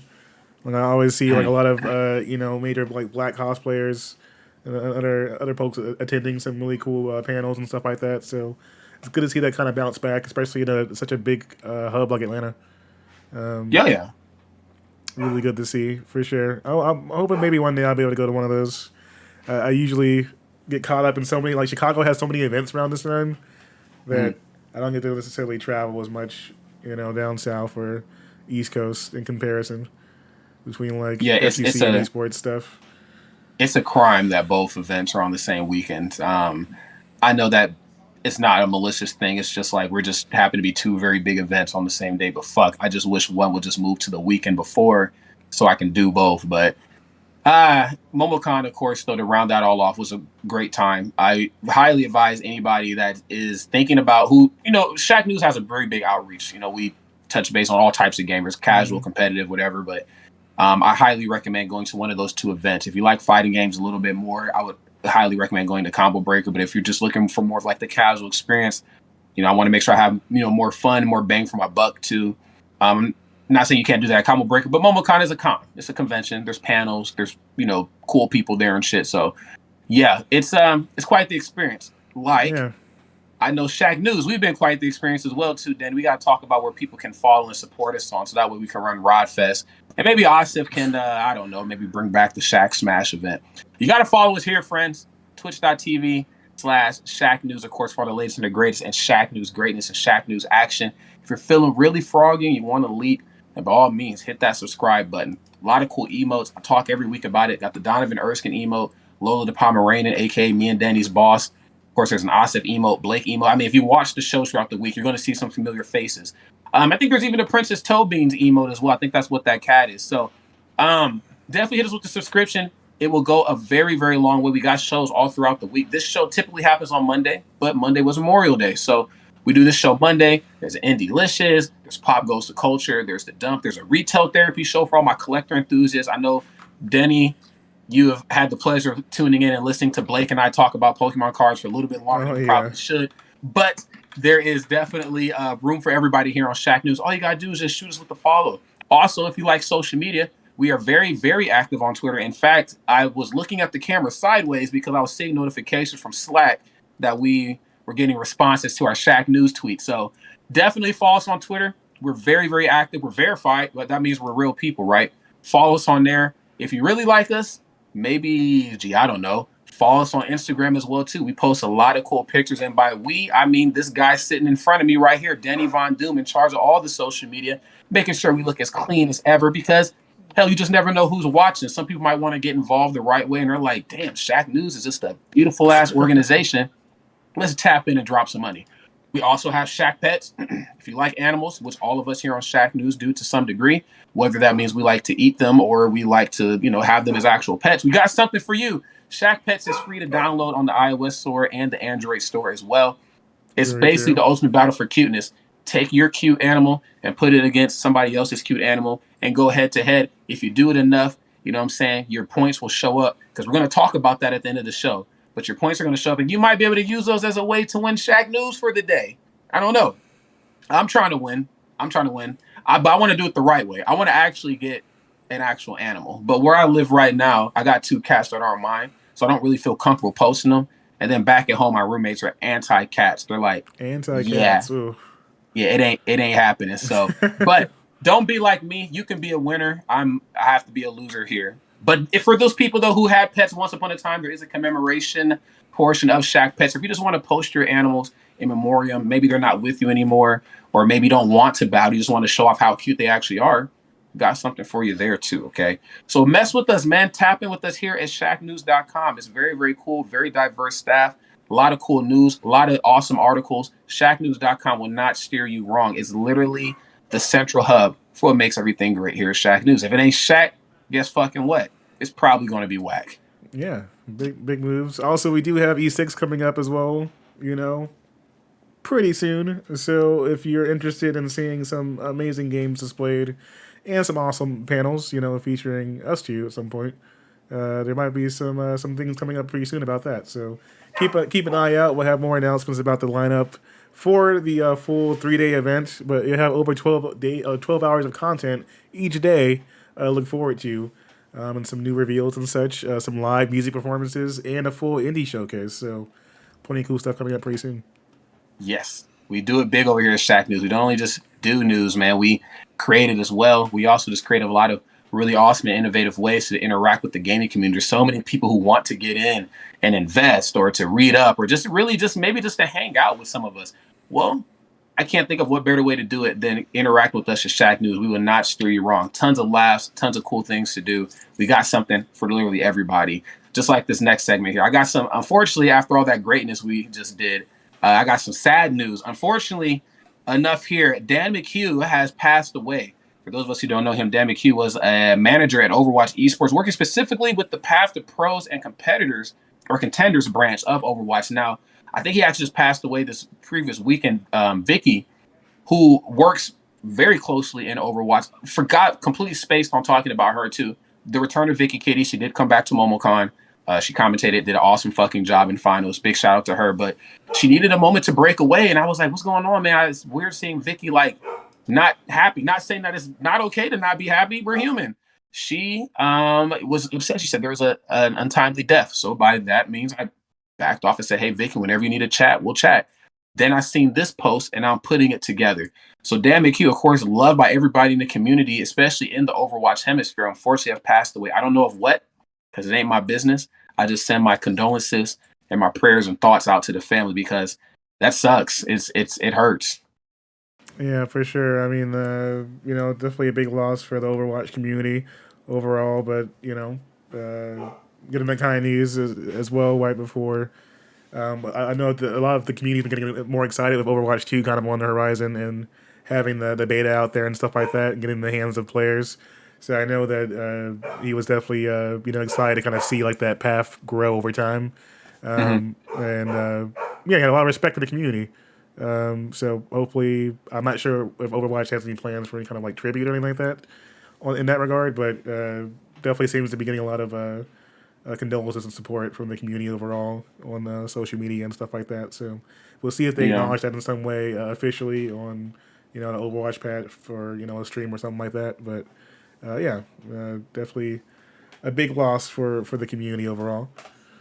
Yeah, it just always sucks to see, like, I mean, in any aspect, in any part of life, somebody so vibrant and so loved, what I'm saying, pass away untimely like this. And it looked like, so he played a very, very big part. I'm not in the Overwatch community competitively outside of just being a filthy spectator, but, I guess I got my role. But, just to see, just to see the role that this individual played in the background of things and just helping from what this sounds like, the path to pros and contenders, so it sounds like, this is like not maybe the Overwatch, branch that we're used to seeing, but this is that portion that's kind of helping you get to there. Because I have a lot of commentary friends who work in the contenders program who are themselves, even as commentators and production talent, trying to get, saying to that main Overwatch bracket. And to have somebody like himself, I didn't even realize him and I followed each other on Twitter.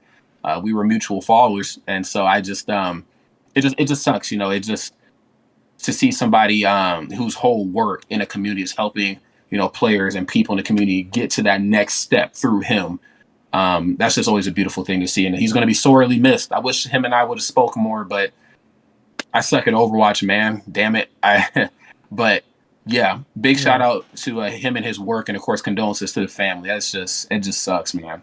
Yeah, he's definitely one of those people that had a lot of influence behind the scenes as far as like, being there for players in a way that a lot of them, got to Overwatch League through that kind of commitment and, being the type of person that people could talk to.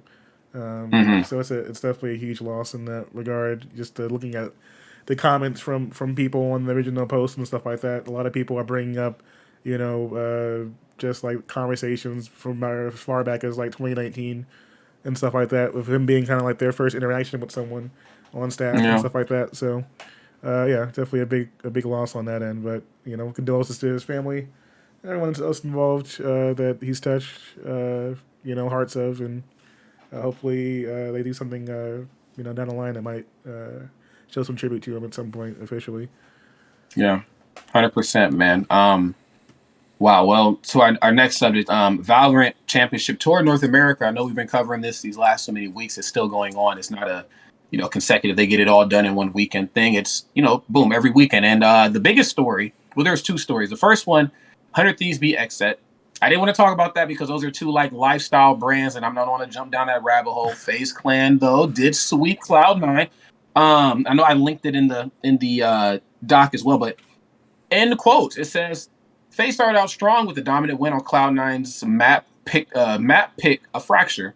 After taking an 8-4 lead at the half, FaZe only allowed Cloud9 one round in the second half before closing the map out 13-5. Dicey and Baby Bay showed up to their team on Fracture by dropping KDs at 1.88 on Chamber and 1.9 on Neon, respectfully. So, Cloud9, I've gone on record to say this before, is a team that I'm a very big fan of. It always hurts when I feel like I'm covering more stories of my favorite teams getting whooped than my favorite teams doing well. I should have put the 100 Thieves story in, but I decided not to because I thought Brian would be here. And I know Brian is just like, 100 Thieves again, right? But, I mean, FaZe Clan, of course, has just been making some very big plays here. I know we've covered a lot of them more so on the back end business level of like Snoop Dogg and like their work alongside NFTs and, some of their more, interesting, I'm going to use that word, interesting endeavors. But something a little bit more grounded and to the point like esports, they're still doing a very good job, of course, signing Sparrow and Smash and then whooping Cloud9's ass. Yeah, these are still big brands with a lot of money to spend to get major players involved, and it definitely showed in this matchup because you can't necessarily win them all, but these are still professional players. It's still relatively a game early in its life cycle as well. So I mean, there's still plenty of time for growth there for teams like C9. But yeah, I mean, they clearly had some solid adaptation happening in the second half of this matchup. And that's what you like to see with a solid team, you know, solid coaching, make adjustments, and then you play to perfection. It pays off. I like to see competitive gameplay, you know, where it might be a tighter matchup, but at the same time, if you have solid team strategy and you're noticing things that would make a game more clear for your overall team, you actually pull it off effectively is almost just as impressive. Right, and I think people forget like how good some of these teams are just because of like some of their background and outside endeavors. Like again, 100 Thieves doing all these other things in the hemisphere of gaming and esports, but then they also are very good at esports. And I think, you know, with all the stories and just like how FaZe Clan has kind of been in the news and the headlines, I mean, I think they even made like the Hollywood Reporter for sort of like a shift in management at the higher up. I think sometimes people forget that they are very good at what it is that they are basically making their money, their foundation on to do, which is, again, esports and Valorant, of course, being one of the most important esports out there right now, depending on who you ask. I mean, statistically, it's important. Maybe it might not be loved by everybody, but it does have its place. And to see them perform so well versus somebody like Cloud9, I think is really awesome to see. We've been seeing a lot of these like really cool kind of breakthrough stories here. You know, I think, God, I can't remember who we covered last week, or maybe it was the week before last, but there were some teams that were doing really good. It might have been NRG, or even like the new restructure in League of Legends for TSM. You know, they got their younger players who aren't doing so hot, but they're taking that initial leap forward, that step in the right direction. Like, damn, they're not good, but they will be good though. And you know, to see FaZe kind of tap into his energy is awesome. I mean, people forget that like you have a lot of these younger players who, I mean, their brain is still adapting and molding. So by the time they hit their mid-20s, they can still be out here. You know, the top vets in their scene in a lot of these situations and titles. I mean, even looking at the teams now, you got people like Poised playing on a squad who's a vet, you know, from the Halo scene and stuff like that. So I think there's definitely room for some serious competitive play of some of these major teams. But overall, it's good for the overall Valorant scene when you got FaZe showing up here, and then just still other big brands that are putting together solid teams too. So yeah, quality stuff for the North American tour. Hopefully, keep seeing some high level competitive play across the board. That's right. Now, the great thing about high level competitive play is that it brings the world together in various ways. But there are some parts of the world who want to play competitively but might not want to speak competitively. This next part here is France. Our wonderful friends over in France. Get over there getting that baguette. Officially banning anglicized gamer words. And for those who don't know what this means, in an attempt to preserve the purity of the language, France's government has changed pro gamer to, excuse my French, my last name is French, but I don't speak French. They are changing gamer to joueur professionnel and streamer to joueur animateur in direct. I don't know if I've said that correctly, but you guys get the gist. They're trying to preserve the language of French, which is one of the most beautiful languages out there. I don't think we're in any sort of real threat of, you know, people not knowing what French is and how beautiful it is. But yes, they want to preserve the language. Denny, what are your thoughts on this? I mean, I wonder like who pushed for this. I mean, I see that there was apparently like the culture ministry was involved, but I wonder how the pitching for this started. At some point, there had to be someone moving it up the chain to get it to this point. So, like, mon frère, your language is dying. Yeah, it's a very, I don't know. I wasn't expecting to see this kind of severity applied to the words in general. But yeah, I mean, I think it's definitely interesting just from a cultural standpoint. But there's usually like in situations where they may involve stuff like this, it starts to hit more headlines, and you see more of that across certain situations. I know that stateside there was some up and down with some certain stuff as far as the context. And of course, you have stuff like Urban Dictionary where they're adding new. I'm sure Morbid will probably be up there at some point soon if it isn't already. But yes, it is definitely weird. It's very strange. It's very weird. It's like gamer language of any sort of like, counterculture language is the least of your worries in terms of like, if you want to ruin a language. I mean, and this is coming from somebody who speaks English, which is, in my opinion, as I guess cool of a language as it is to speak, could be very difficult. Like when I was in Cuba, we were out partying, and the guy, that was basically in charge of all of us. He was like, "This party's great." I said, "Yeah, man, this party's way up there, man." And he was like, "What does that mean?" I was like, I forgot that some things I say over here don't work over here. But like, we get our lingo from just different various, levels of blackness throughout the country. My cousins in the South speaks much different than my cousins up in New York and in the Midwest and whatever. So we pull from everything. But the last thing, regional. telling my grandma got bodied. She doesn't. I'm not worried about that. But France is worried about, damn man, today sucked. I just went 0-2. Like, what does that mean? Like, I think it's more the fact that like it's being touted as a way to preserve purity that makes it just so ridiculous to me. Like, the purity of what exactly? I mean, because there's plenty of unsightly words that are being used in France fairly regularly that I don't think are preserving the purity of the language in that way. In comparison, no, that's that's it's definitely a stretch on that end. I just picture like a court of like people wearing wigs, hitting the gavel on gamer words.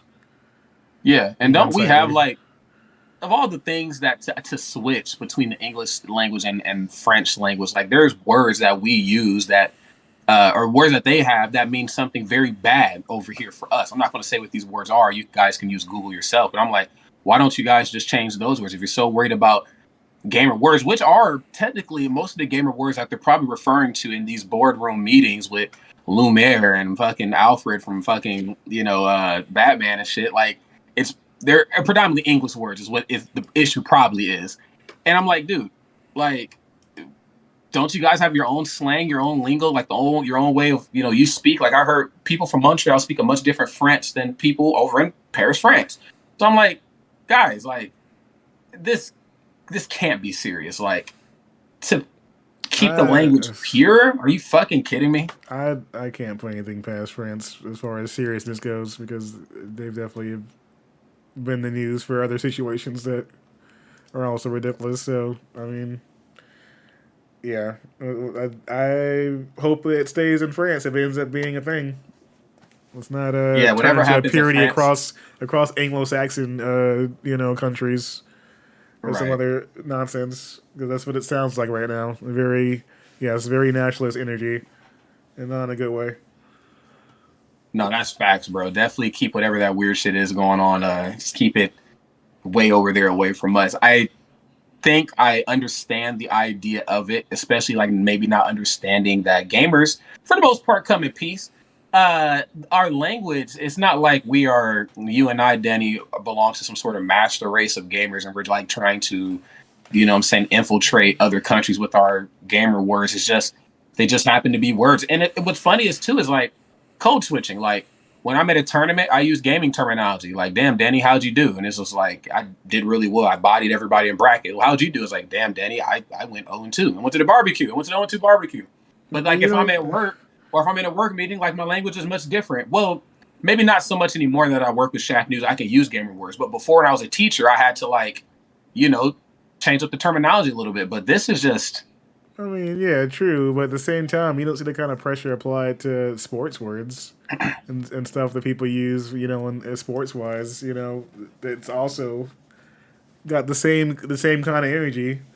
Because the way people talk about their sports teams, especially if their, favorite team wins or if someone else's team is knocked out of the playoffs, for example, this past weekend, there's definitely some other words being used across the board there. And I don't see that kind of terminology. In France, in the soccer scenes and all that stuff, like, man, the World Cup, where's the safety of purity there with some of the stuff I see coming out of those conversations? So... yeah, no, I'm gonna have to pass on that one, France. Thanks for the French fries, though. That's facts, bro. I'll keep the baguettes coming. I don't give a shit what y'all do over there. Speaking of keeping it coming, though, we have our last story of the day, and I'm actually upset that Brian's not here because I know that we've covered a lot of this on Twitch Rivals, which I know is Brian's favorite esports series of anything ever in the history of esports and gaming. But we have Fortnite, and they're doing an invitational Raleigh, North Carolina, November 12th through, I don't have the agenda in front of me, November 12th through 13th. Sorry, my phone screen is messed up. You can't really see it from here, but I have this and so sometimes my screen blacks out. But I'm pretty sure it's in Raleigh, North Carolina. And the entire gist of it is, give me a second. Looks like 12th through 13th. November. Okay, did I get it right? I got it. Yeah. Okay. And, oh, God, my screen is doing the thing again. Hold on, Denny. I promise I'm not trying to just... Looks like, they got it's like a share of $1 million prize pool. There it is. In the works as well here, it looks like. That's right. It says, Fortnite's in-person events are back. We are excited to announce our plan to host the FNCS Invitational 2022 in person, like Danny said, November 12th through 13th in Raleigh, North Carolina. Please note that our players' health and safety are the number one priority for holding any in-person event. If public health tends to change or the regional laws or recommendations shift at any point, we may have to reschedule these plans. So I think that that's cool. I love that. I think that, of course, Fortnite, they have a fuck ton of money, so if they need to switch up anything and host this shit on Jupiter or Mars, I'm with it. But I think Fortnite has needed something like this for a while. I know that they do like semi-competitive things, but there's been a lot of hoopla and a lot of talk about just the competitive viability of Fortnite with building versus not building. So I think before they even get any sort of real format to address that, getting tournaments back into people's minds would be awesome. And hopefully for 2023, we can see some cool shit. Cooler shit. The big thing for this tourney is that it's going to be a single lobby. Mm-hmm. So you got your dual setups, your dual teams, but it's going down in one lobby basically on end. So it's about to get real brutal in that competitive play for this side. So solid invitational action, but I'm really curious to see what goes down with that if it ends up being on time in November or not. Another pandemic situation or something. Should be really interesting to see what comes out of this one. But yeah, Fortnite manages to continue to stay relevant with both the new non-build play and the competitive scene. Which obviously Epic has tons of cash, like you mentioned before, to toss at these events. But still, for a game that's both free to play and being played by people from 13 years old to who knows what age. For it to both still be raking in cash and still have a solid competitive scene right now is pretty impressive. Yeah, I'm going to have to agree with you on that. I think Fortnite has a very interesting game plan. I thought that their whole gist was they want to be the biggest, I guess, arena shooter or whatever it is that they're doing of all time. And I think now that I'm seeing the moves that they're making is more so they want that staying power. Like if they are the biggest, which is fine, but they're not the most popular thing on the planet like how they were once upon a time ago. But I think that they captured a very specific generation of like up and coming gamer. And then they also had some familiar things implemented into the game that brought in some of the old school players who played other shooters to come over, like Dr. Lupo and Ninja and guys like that. And I think they want to become like a household name more than like worrying about how they stay on top, And I think, seeing what they have done now, I see it 100% now a little bit better. Even like looking at, again, they were in Avengers Endgame, the biggest superhero movie on the planet to date, I think. But they were in there and like a lot of other pieces of pop culture. And they have Marvel characters and Star Wars characters and all types of different types of shit going on in there. And I'm like, okay, I see where they're going with this. But they become like the metaverse level of, a game type. But there's also, even if in situations where there might be some player drop off, you see the major spikes happen when they have some of these major events, like when they had Travis Scott or like Ariana Grande having their own like in live concerts. You've got people's sisters and stuff asking their younger brothers to log into Fortnite for them to be able to watch some concert event for like their favorite artist. Like that kind of crossover appeal for a game is still pretty impressive. Where you're showing up in headlines and pop culture magazines and stuff like that for showcases from stuff that's happening in game, and we've seen them kind of like tout some of that, moving into more of stuff like the MLK Day stuff, and more informative things with like Black Lives Matter, Black History Month, that kind of stuff. So there's definitely they're using their platform in different ways, it seems, as well. So I think from the competitive end, the game being healthy is both good to see, but also on the marketing side, it seems like they're definitely still going to keep pushing in additional content for when new stuff drops. So it's a smart business plan. Oh yeah, very very good business plan. And I think again, I've played the game a very handful of times, and I thought, there is some competitive viability in this. I mean, this is coming from a guy who's, maybe not my whole fighting game background, but a good chunk of it was me trying to prove to people that the game that I like to play is a competitively viable game. That yes, I do play Tekken, but Smash can be played too on a big stage too. It just takes a little bit more time and effort and blah blah blah. But fact of the matter is that Fortnite, of course, there's a formula here, and it's definitely working casually, and it's definitely working competitively. I mean, I will say that if there wasn't millions of dollars thrown at this game, I don't know if people would still have the prowess to practice and play like where we're from in fighting games. We're like, bro, I'm either playing for my right to stay on the sticks or I'm playing for $100,000. But best believe you're getting your ass kicked. But I think Fortnite's a little different. Well, I mean, because they have the size and scale to keep churning out content in a way that plenty of other games are struggling. I mean, obviously, we've talked it before about Halo in comparison. Sure. I'm sure that like Fortnite will probably have more content out in a 3-month period than Halo has out this entire year at this point, on top of like actually fixing the game. So, that part of the community, if they do have complaints about, the way that the game itself is playing, they just iron out by the next patch. And it's back to viability again. Whereas other scenes are struggling with some of that and getting it out in a timely manner. Also says in chat that one Fortnite event with more prize money than the 2022 Smash prize money combined. Yes, that is exactly the truth. Very true. I'm just not gonna let this go, but that's why we love them, man. I think Fortnite's just doing a great thing, man, and just to see kind of the whole, it has a very like Minecraft type of hold on young people. When I used to teach, it was like, Mr. Rodney, I heard you work in gaming, and I'm like, yeah, I do. Let me tell you about it. And it's like, yeah, so is it Minecraft or is it Fortnite? I'm like, it's none of those two. There's other games that exist. He's like, well, what other games could you possibly work in to make money?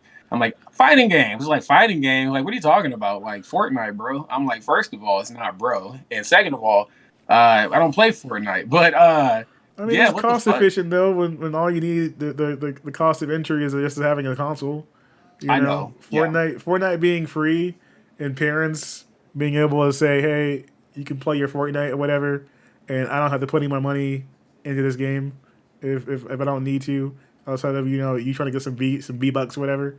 Like, that in itself is going to get a lot of these people playing for a long period of time, because you can pour in hours without having to, buy additional content to be able to compete. Mm-hmm. It's not the same as like a fighting game where you have to buy a DLC pack or upgrade to the new season of fighters or whatever to be able to still be competitively viable, because you have new characters that are whooping up on you that you don't have access to train from.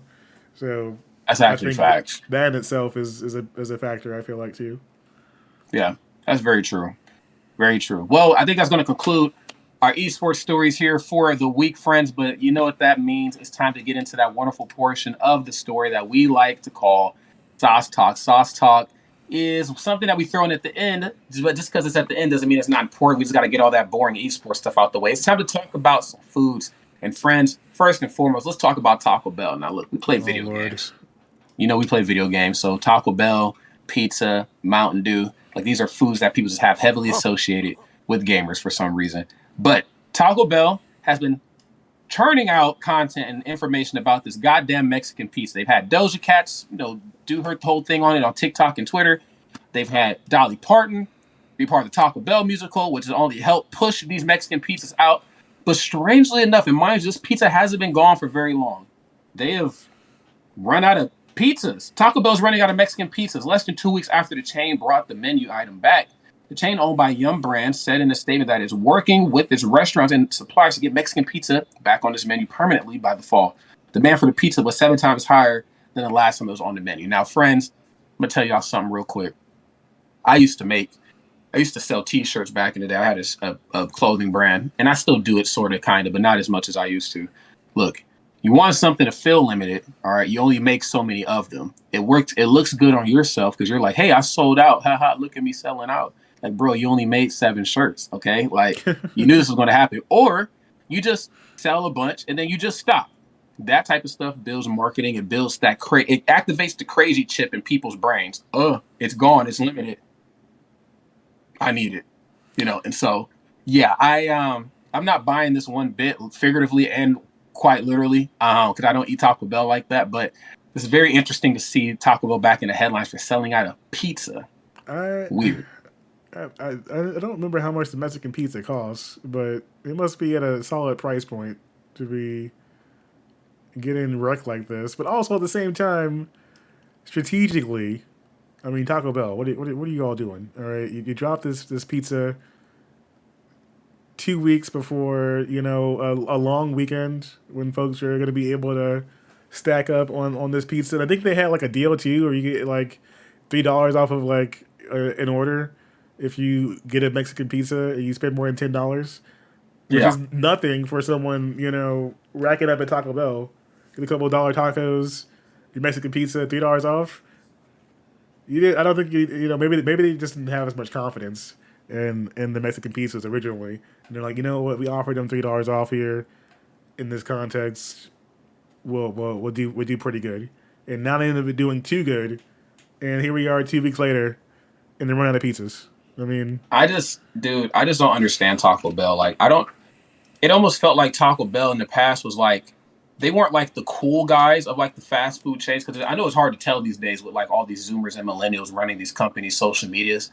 Like Burger King is saying yes, queen, and shit like that. Like, it's hard to tell who's the coolest one. But I feel like a couple years ago, before social media like really was what it is right now, like Taco Bell was like Mexican food and like cool colors and shit like that. And now that other brands are starting to kind of tap into that energy, they're like, okay, we're making wings now, and we're doing Cantina stuff, and you can get married here, and you can I'm like, okay, it's one thing to open the multiverse up, but I'm like, bro, you just kind of let any old damn thing in. Like, is this really what you want for your brand, a Taco Bell musical? The thing is that like Taco Bell used to be the spot because it was late night. It was always like Taco Bell and White Castle, and now like every brand started doing like late night shenanigans. McDonald's staying up to 2 a.m. or Burger King with like getting like their $1.25 nuggets or whatever at 1:30 in the morning. But yeah, the strategy for Taco Bell here, it seems like somewhat of a success, but also also saying it's $4.49 for Mexican pizza. So you're under $5 there. So instead of getting the $5 Taco Bell box or big box, you can get the the Mexican pizza, which I have to imagine like maybe it's like the Subway pizzas. Like I'm assuming like the same amount of turnaround time to crank those out. But I just wonder like how many are getting purchased per day for them to sell out across the nation. I'm just not buying how many Mexican pizzas are getting cranked out of that oven to make a shortage happen in 2 weeks time. Yeah, and if you're cranking that many out, are they of quality? I mean, that's another question too. Like, which is probably a dumb question to ask about Taco Bell. Is anything of quality or up to standard or status quo? Like, yeah, it's standard for edible consumption. It will digest in your stomach. However, we don't know if it's food. You know what I mean? But Taco Bell is okay, I guess. I want to say I like this direction they're going in with like bringing back an item that really wasn't gone for a long time. And like, as somebody who collects things, like I see this type of trend in Pokemon cards and sneakers. Like, dude, these just came out like 2-3 years ago, 4 years ago. Like, what do you mean? Like, this wasn't gone very long. Taco Bell's pizza gone in less than half of that time. And I'm like, dude, what is this? Like, first of all, I don't even like pizza. Like, I mean, I do like pizza, but like when I think of pizza, I'm not thinking I need a Taco Bell pizza. Are you fucking kidding me? Like, this is just. Let's read the details here. We got this pizza includes seasoned beef, refried beans, between two shells with a pizza sauce, melted cheese, and tomatoes. Vegetarians can ask for it without the beef. So that's your rundown of what's inside this Mexican pizza. I looking at it, it looks like someone stuffed some spaghetti sauce in between 2 pieces of tortilla crust, and then tossed some cheese on it and some diced up tomatoes with beans. Yeah. So you're gonna having pizza sauce plus beans on the same taco. I'm sorry, pizza. You know, I just feel like that's not the best idea for your stomach No, at any time of day. It's not, man. And I don't even want to roll the dice on Taco Bell anything because I already know, like, I could barely handle it when I was younger. I'm getting a little older now, so, like, People are my taking the stomach and risk intestine. apparently enough for it to sell out. They're already. I like how there's estimated time periods too. They said that they're planning on it being a permanent part of the menu again by the fall. So they're going to be catching up on the ingredients and everything they need to get these pizzas cranked out faster. Yeah, all I hear is that it's gonna disappear again, and then we're gonna have another whole campaign for it again, and we're gonna sell out. It's just I don't know. On the opposite end of selling out, though, Krispy Kreme donuts, they are doing a free donut of choice June 3rd, 2022. I think this is really cool. It says take advantage of the offer simply by stopping in any participating location this Friday. And you'll be offered your choice of donut on the house. No purchase necessary. In addition to the free donut of choice, participating locations will also be offering $1 original glazed dozens with the purchase of any dozen honor of the day. So, friends, for those of us out there who like fucking donuts like me, hey, I'm in New York, New Jersey, technically. I like donuts. We eat these on the go. Krispy Kreme is not usually my donut of choice. You know, it's not my brand of choice. I'm a jelly donut from Dunkin's type of guy, but I will crispy my cream every so often. This is dangerous for somebody like myself, Danny. I have no self-control when it comes to donuts. Well, this is dangerous for my entire family because we have a Krispy Kreme, one of the only Krispy Kremes, both in state and in city, in the area, and it is less than 3 minutes from me. It's literally down the street, around the corner from me. So I drive past it every day, and looking out for that hot and ready sign. If that red light is on, it's going to be a really hard time deciding not to pull up in most cases. So that sounds dangerous. Having like fresh Krispy Kreme donuts, like hot off the conveyor belt, you can't beat those. And you're telling me I can get a dozen right here and then another dozen for $1? Like fresh and hot, it's gonna probably go down. I'm gonna have 24 donuts at the crib. Krispy Kreme donuts are like fucking cotton candy donuts. Like you eat them and they just disappear. Like you're eating them and it's like I've already eaten 3 and I don't feel like I've had anything actually that I've bit down into. I just inhale it and it just disappears. Now, when you wake up from your sugar headache, your sugar crack cocaine overdose later, then you'll realize what you've done. But in the moment, you're like, wow, I really ate a whole box of these. Time to sign my will away. Time to sign some things away to my family because I'm not going to make it throughout the day. I mean, like having a freshly baked Krispy Kreme donut. Plus, they serve coffee now. So, the combination, there's no way you can beat that. I mean, I get one free. And I can get a whole dozen for $1. I mean, at the very least, you can consider it a solid gift for your community. You got friends, you got roommates, or you got family. I mean, you ain't got to eat them all alone. That'd be too much. But enough to have for another day or two. Get in on it. For sure. That's what we always tell ourselves. I'm not going to eat all of these. And then you get them and you're like, I'm just going to have one. But you can see like a dozen, like those boxes are wide. So like, look, all right, if you clear out a good like 6 or 7 donuts, you're going to see that in the box. So you're going to realize, okay, I need some self-control here. All right, it needs to happen. I'm going to leave the box on the table for, my brother or somebody to take the rest of at that point. You gotta be prepared for that aspect. You can definitely engulf a solid 3 donuts, fresh like hot. I would probably eat one in the car before I even get back home. So yeah, at that point. So what I used to do is I would get a dozen between my ex-girlfriend and I, and then I would also get I used to do this really sugary ass drink called like a chiller or something, and like I would just completely just guzzle the chiller like smoothie drink. I don't know what it was, but it was gone. And then I would just like eat 3 in the car. Then I got another 3 that I'm eating at the house. And by the time I get back, like actually lay in bed, she's just like, "You got another sugar headache, don't you?" I'm like, "Yep," because I couldn't control myself. You were supposed to stop me, and you didn't. Oh, And you're she's gonna like, "I did toss try the to blame stop on you." them, huh? Okay, yeah. Yeah, you know how I do, man. Babe, you're supposed to stop me. She's like, "I tried to," you know what I'm saying? And it didn't work. So Well, you gotta here I make am sure with you the eat an headache. actual meal before indulging in the donuts too. You know, that's gotta be a True. part of it. And then, you know, the next day you take one of those and you fry up some bacon and you just have a good time. All right. Just you Okay. know, a little glazed donut and bacon action. Put a little bit on it on there. It's gonna change your life. There you go, man. Now, speaking of changing some lives, our friends over in Germany are living very differently. There is a mac and cheese patty burger coming to Burger King in Germany.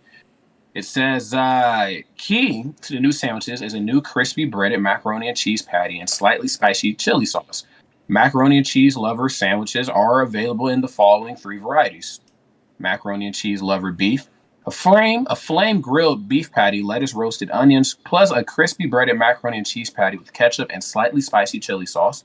The second one, macaroni and cheese lover chicken, a juicy chicken patty layered with lettuce, roasted onions, ketchup, chili, cheese sauce, and a crispy breaded macaroni and cheese patty on a corn dusted bun. And last but certainly not least, for all of our vegan friends out there, macaroni and cheese lover plant-based, a plant-based patty and a crispy breaded macaroni and cheese patty paired with lettuce, roasted onions, ketchup, chili, cheese sauce, and a sandwich all in between a corn roasted bun. Now, I think if we were to try a mac and cheese burger any damn year, how did we not do this in America?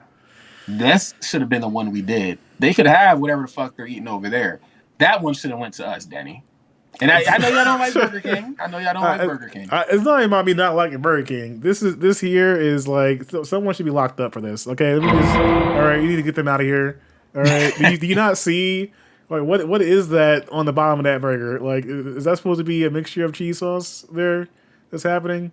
You really trust Burger King employees to make whatever that concoction is edible and put on a burger? You know, I kind of don't, but that's what makes the thrill of the chase, man. It's what makes it so dangerous. You know what I'm saying? the chase, you mean the run to the bathroom? Because that's what you're Yes, going to chase sir. in the toilet. Because Yes. that's what was going to happen.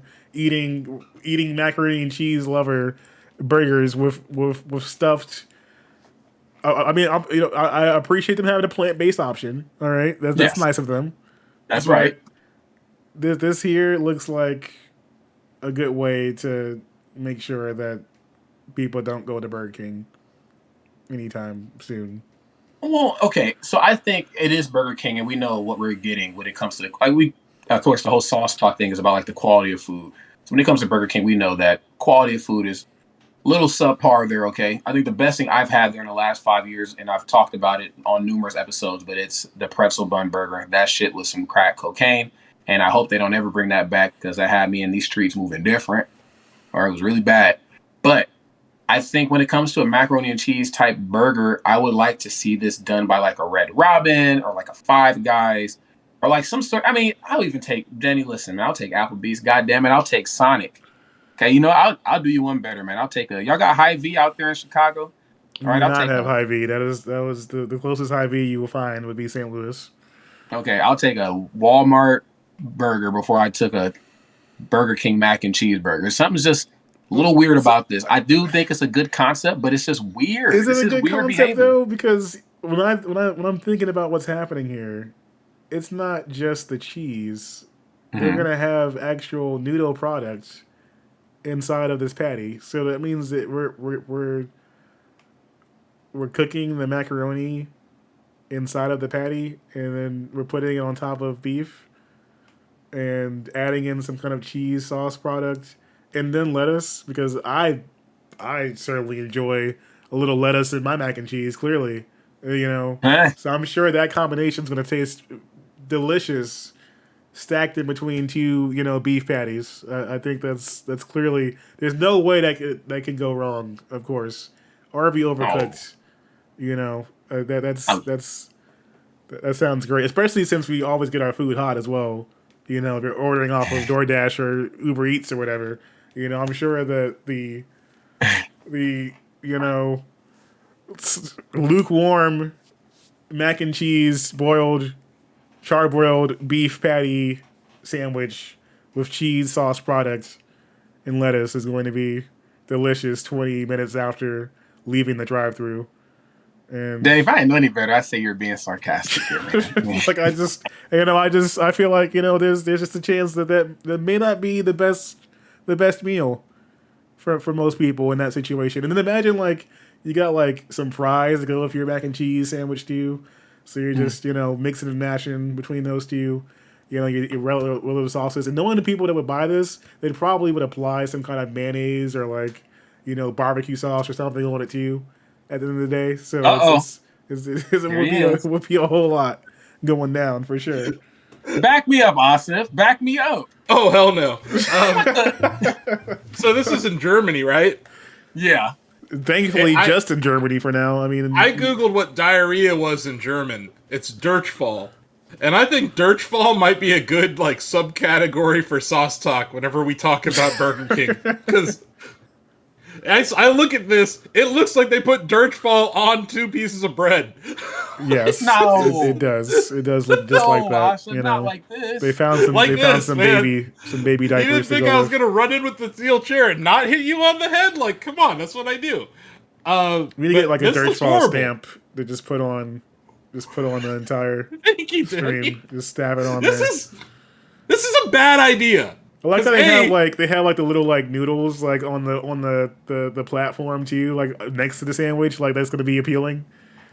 Like, oh, it's got so much mac and cheese stuffed in there. It's too much for the bun. We got to put some. Are they making the mac and cheese into a patty? It's stuffed into a breaded patty. Yeah. So it's a breaded patty, and then are they because they flame grill everything, right? I don't know how this is being warmed up after the fact. It you know what I'm saying? Like anything good. You're getting me though. You're getting what I'm putting down. Yeah, like at some point they had to make these patties. Imagine the experimentation happening too to make it actually work.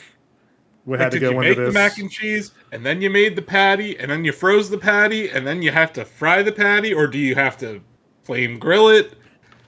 This looks disgusting. This is some umbrella. I can't believe what I'm hearing. Corporation type stuff right here. Okay, like, you're really that surprised? All I do is dunk on your Burger King post. Every time you put Burger King on Sauce Talk, I'm like Dikembe Mutombo just swatting it out of the air. But this is like, I didn't even have to do anything. Denny took care of everything. It's the fact that it's like they're calling it like they're saying the mac and cheese lover when anyone that loves mac and cheese would not touch this. Like also like.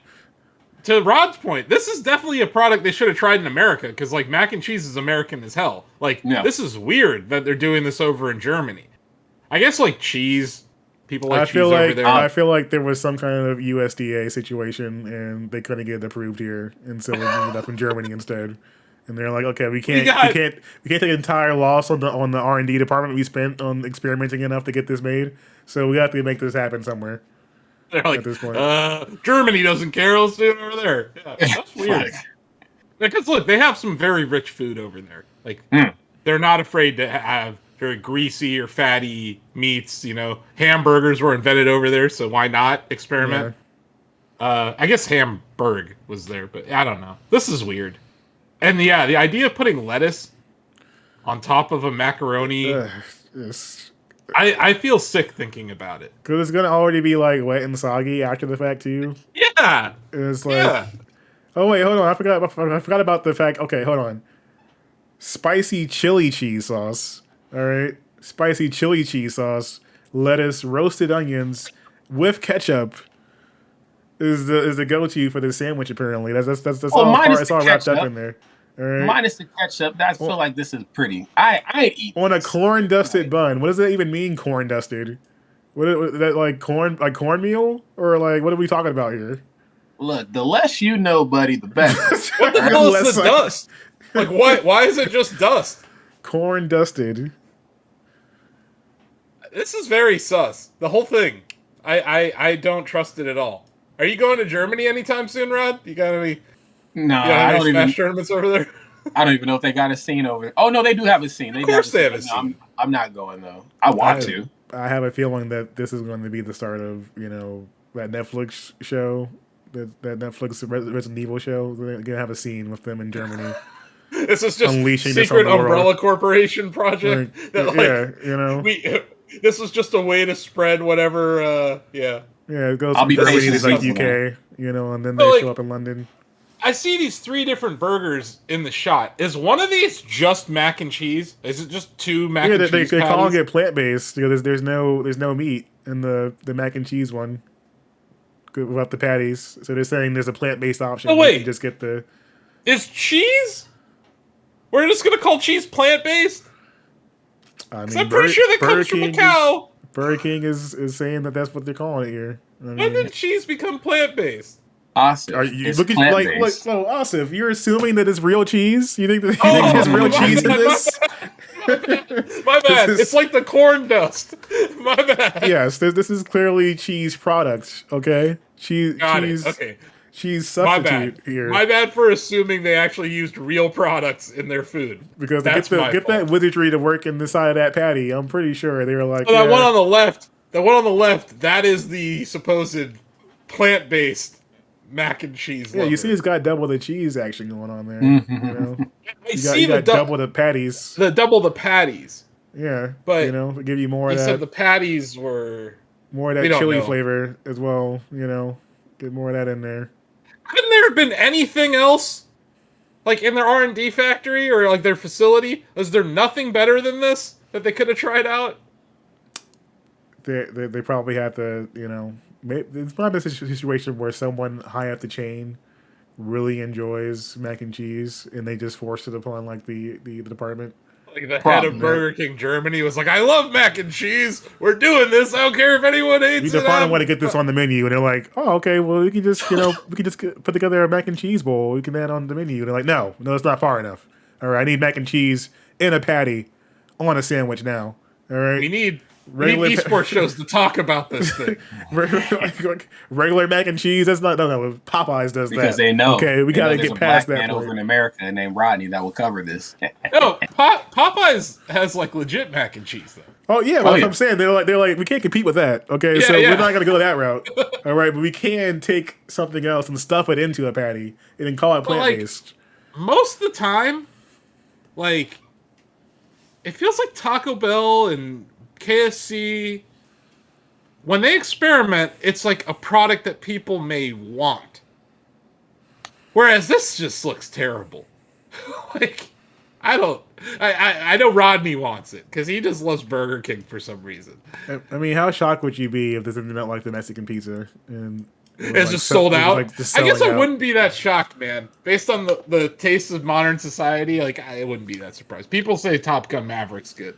So yeah, I doubt that. There were people saying that film was like the second coming of Christ. Like it was Passion of the Christ Part 2. Like it was crazy. I mean, commercial for war. Have you seen Tom Cruise? Like my man's is. He's usually running from things. I've seen him on Oprah's couch screaming. I mean, he basically willed this movie into breaking all records. It has the highest Memorial Day weekend total for a film since 2018. Single-handedly going to end the war in Ukraine. So congratulations. Yeah, Tom Cruise is just an interesting guy. Christian Bale's character in the movie where he's murdering everybody is escaping me right now. But American Psycho. Yeah, he said that he gets that his whole character demeanor is based off of an interview with Tom Cruise, and I think it's either David Letterman or Jay Leno. But he says it's an intense level of happiness with nothing behind his eyes or something. That's the quote. And he's like, yeah, I just channel my inner Tom Cruise from that. And that's where this craziness comes from. Well, I mean, when Mission Impossible Dead Reckoning Part 1 comes out, I'm sure we'll see the next level of Tom Cruise manic episodes. Mission Impossible Dead Reckoning is what they should have called this freaking macaroni and cheese. No, the macaroni and cheese is the accomplished mission. If you so choose to accept, you have to eat this burger, Asif. I feel like The reckoning is the dirge fall afterwards. As soon as you take a bite out of that, you're just gonna hear, all right, it's just gonna go off right away. Your stomach was just gonna be like, dirge fall, man. Toilet time. I'm only gonna call it dirge fall from now on. That is the perfect word. Yeah, Germans, that's the title right there. Dirge fall, Dead Reckoning. Dirge fall, Dead Reckoning, 2K22. Exclusively at Rodfest. Yeah. We're catering, man. Everybody's getting a macaroni and cheese burger. Rodfest, powered oh by my Burger God, King. Squires, you just showed up perfect. Look at this guy. 48 months in a row of subbing to Shacknews. Yo, that's like unprecedented levels. Blow it up there. Yo, that is impressive. Thank you. Right there. Thank you, Squires. Top boy action right there. Yes, sir. Yeah, I got actually a lot of Shacknews points. I'm at the point now where I have like 18,000, and I get to pick like whatever the next game is we're going to play on something. So I've been thinking. Yeah, you could I think suggest Steve Tendo's next game. I know Brian isn't doing Skankcore 64 these days, but you used to be able to pick those games. I actually did pick his next game, and then he like went on hiatus. I actually had Conqueror's Bad Fur Day. Oh, damn. That would have been a funny stream, too. Oh, yeah. Damn. Yeah, Squires has 131,000 Shack points. Wow. Man, my man is loaded. Holy shit. Yeah, dude has been watching us consistently for 4 years. We appreciate you. Damn, I thought I was doing something. It came right in time for me to just crap all over this. I'm just saying, at least like, you're not crapping in general because you know, right? It's like Burger King, when they experiment, it doesn't always hit. Taco Bell is like almost flawless with their experiments. Like, when they're like Doritos Locos Tacos, those were a hit. That like there was like a crispy chalupa. I can't remember what it was. Like a cheesy something. Cheesy chalupa gordita crunch or something. It was like that was banging. But that was like really good. I feel like the R&D department also has some people, some members that are most likely stoned. I think that's the key. That's the key there. Like you need to like have a certain level of marijuana in your bloodstream when you come up with these ideas. Where these guys might have been almost too high, Denny. You could argue like maybe they were on some other shit, but like this is, no. They may have seen the height of another universe and then come back down, and unfortunately it was like like the portal in Doom. And they brought back something ungodly with them. Yeah, that's what happened. This is definitely a hellspawn from Mars. I can't believe this. I'm getting beat up on. Burger King's not that bad, fellas. Wait, one of these is chicken. Yeah. Wow. A juicy chicken patty layered with lettuce, roasted onions, ketchup, chili sauce, and crispy breaded macaroni and cheese patty on a corn dusted. So no. Who wants it? They're very coy about the breaded part of this crispy breaded patty as well. They're not explaining how they explaining much about the patty at all. There, guys, don't worry about it. It's going to be great. Yeah, nothing's better than boiled pasta inside of a breaded patty. There's gonna be sauce talk and dirtfall talk. Yeah, I'll have to get some special sounds. I was sitting there, I was eating my extremely late lunch, watching you guys stream about this, and I was like, I gotta come back. This is ridiculous. Yeah, I gotta get some sounds ready, like some X-Files or something, and like have that play when that's on. Because this clearly is just next level. Yeah, you're right. It is. That patty is a mystery.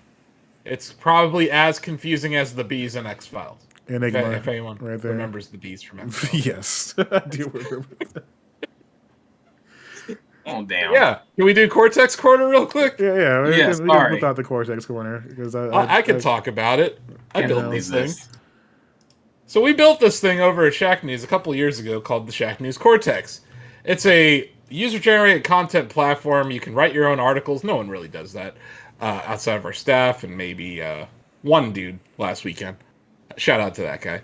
But otherwise, outside of that, there is a gamification engine that we built into the site. It tracks all interactions with the site. So if you're logged in, you read an article, you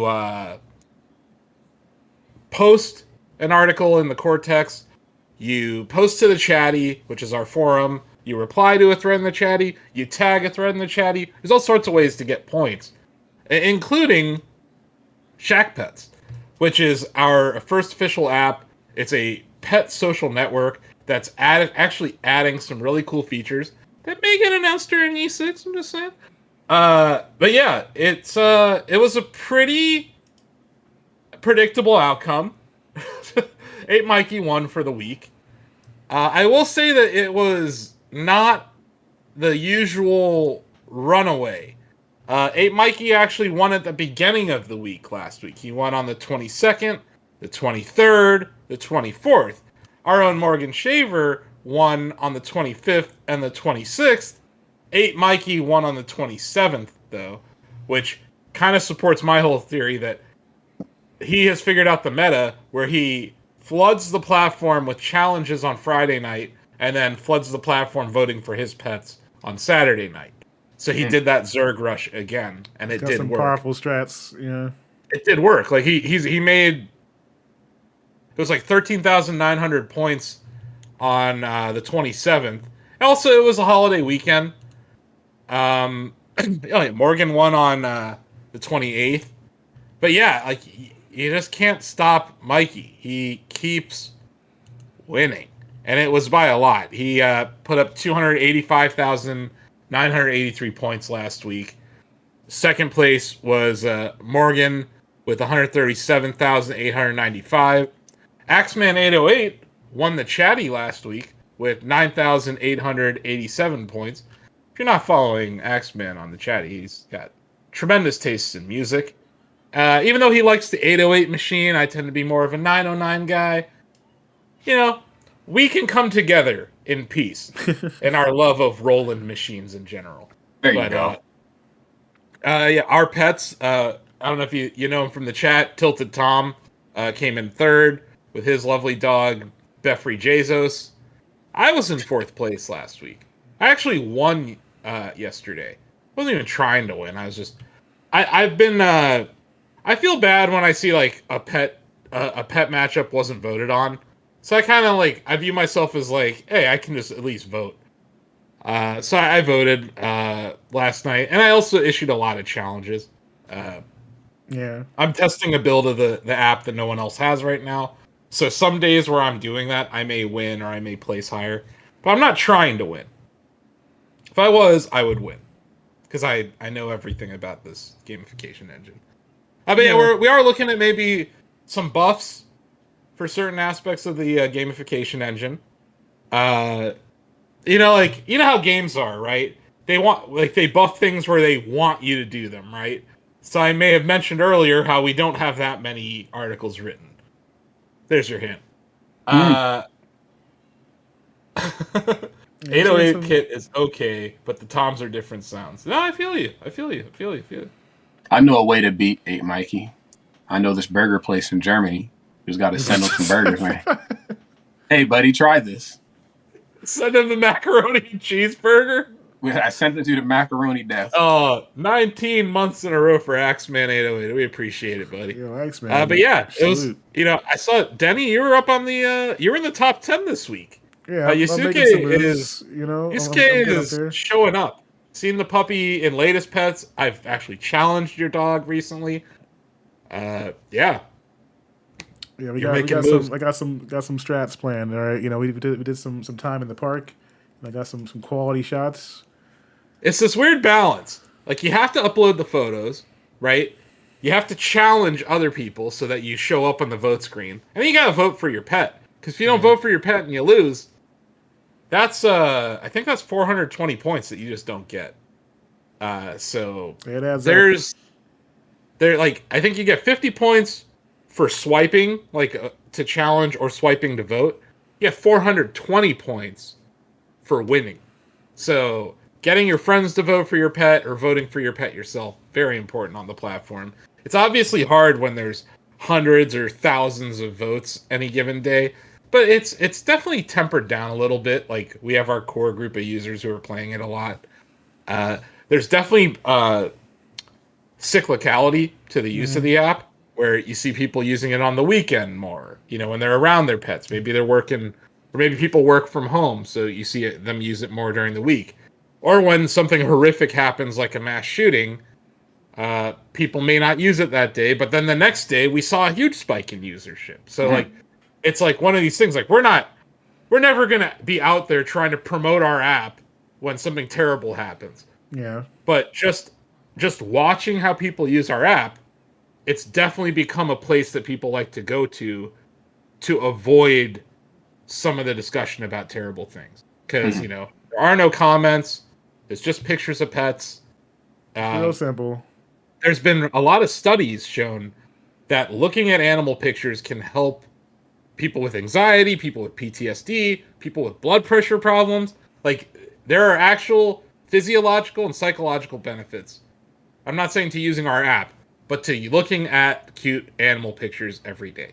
So that was one of the reasons we built it. Is that I can just post pictures and go. I don't have to put together some kind of comment or something to post on like on Instagram, or like add some filter if I don't want to. I can just literally, pick some photos I thought were cool and post them through for people to vote on. Yeah, which is like counterintuitive from the app design standpoint, because like we want people to stay on the app, but at the same time, I like that you can jump in, jump out really quickly. Like it's perfect for when you're like in a line at a gas station or something. Like those are instances where people are really only using our app for 30 seconds to a minute, right? But that's valuable time. If we're the app you pull out of your pocket and use when you're waiting for something, we're doing something right there. And yeah, I agree. Like, there's all sorts of different ways to use it. You don't have to have a pet to use the app. You can vote, and you can just check out the latest pet screen. I can't wait for people to see this update. It's going to be very good. We're working on like 2 huge updates. I say this every time, but like, it's just this monster that we're building now. And it's like, we got it out the door with the scaffolding, and now we're building this giant skyscraper, and we're really excited for where it's going here. We haven't even started marketing this.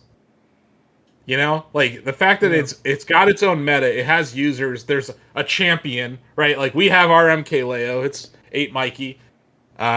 He can be dethroned, but it's not all the time. But yeah, I hope we find another player out there who is equally equipped. Because I think anyone could do it. It's just about having the right amount of photos and being diligent about voting and challenges. 100%.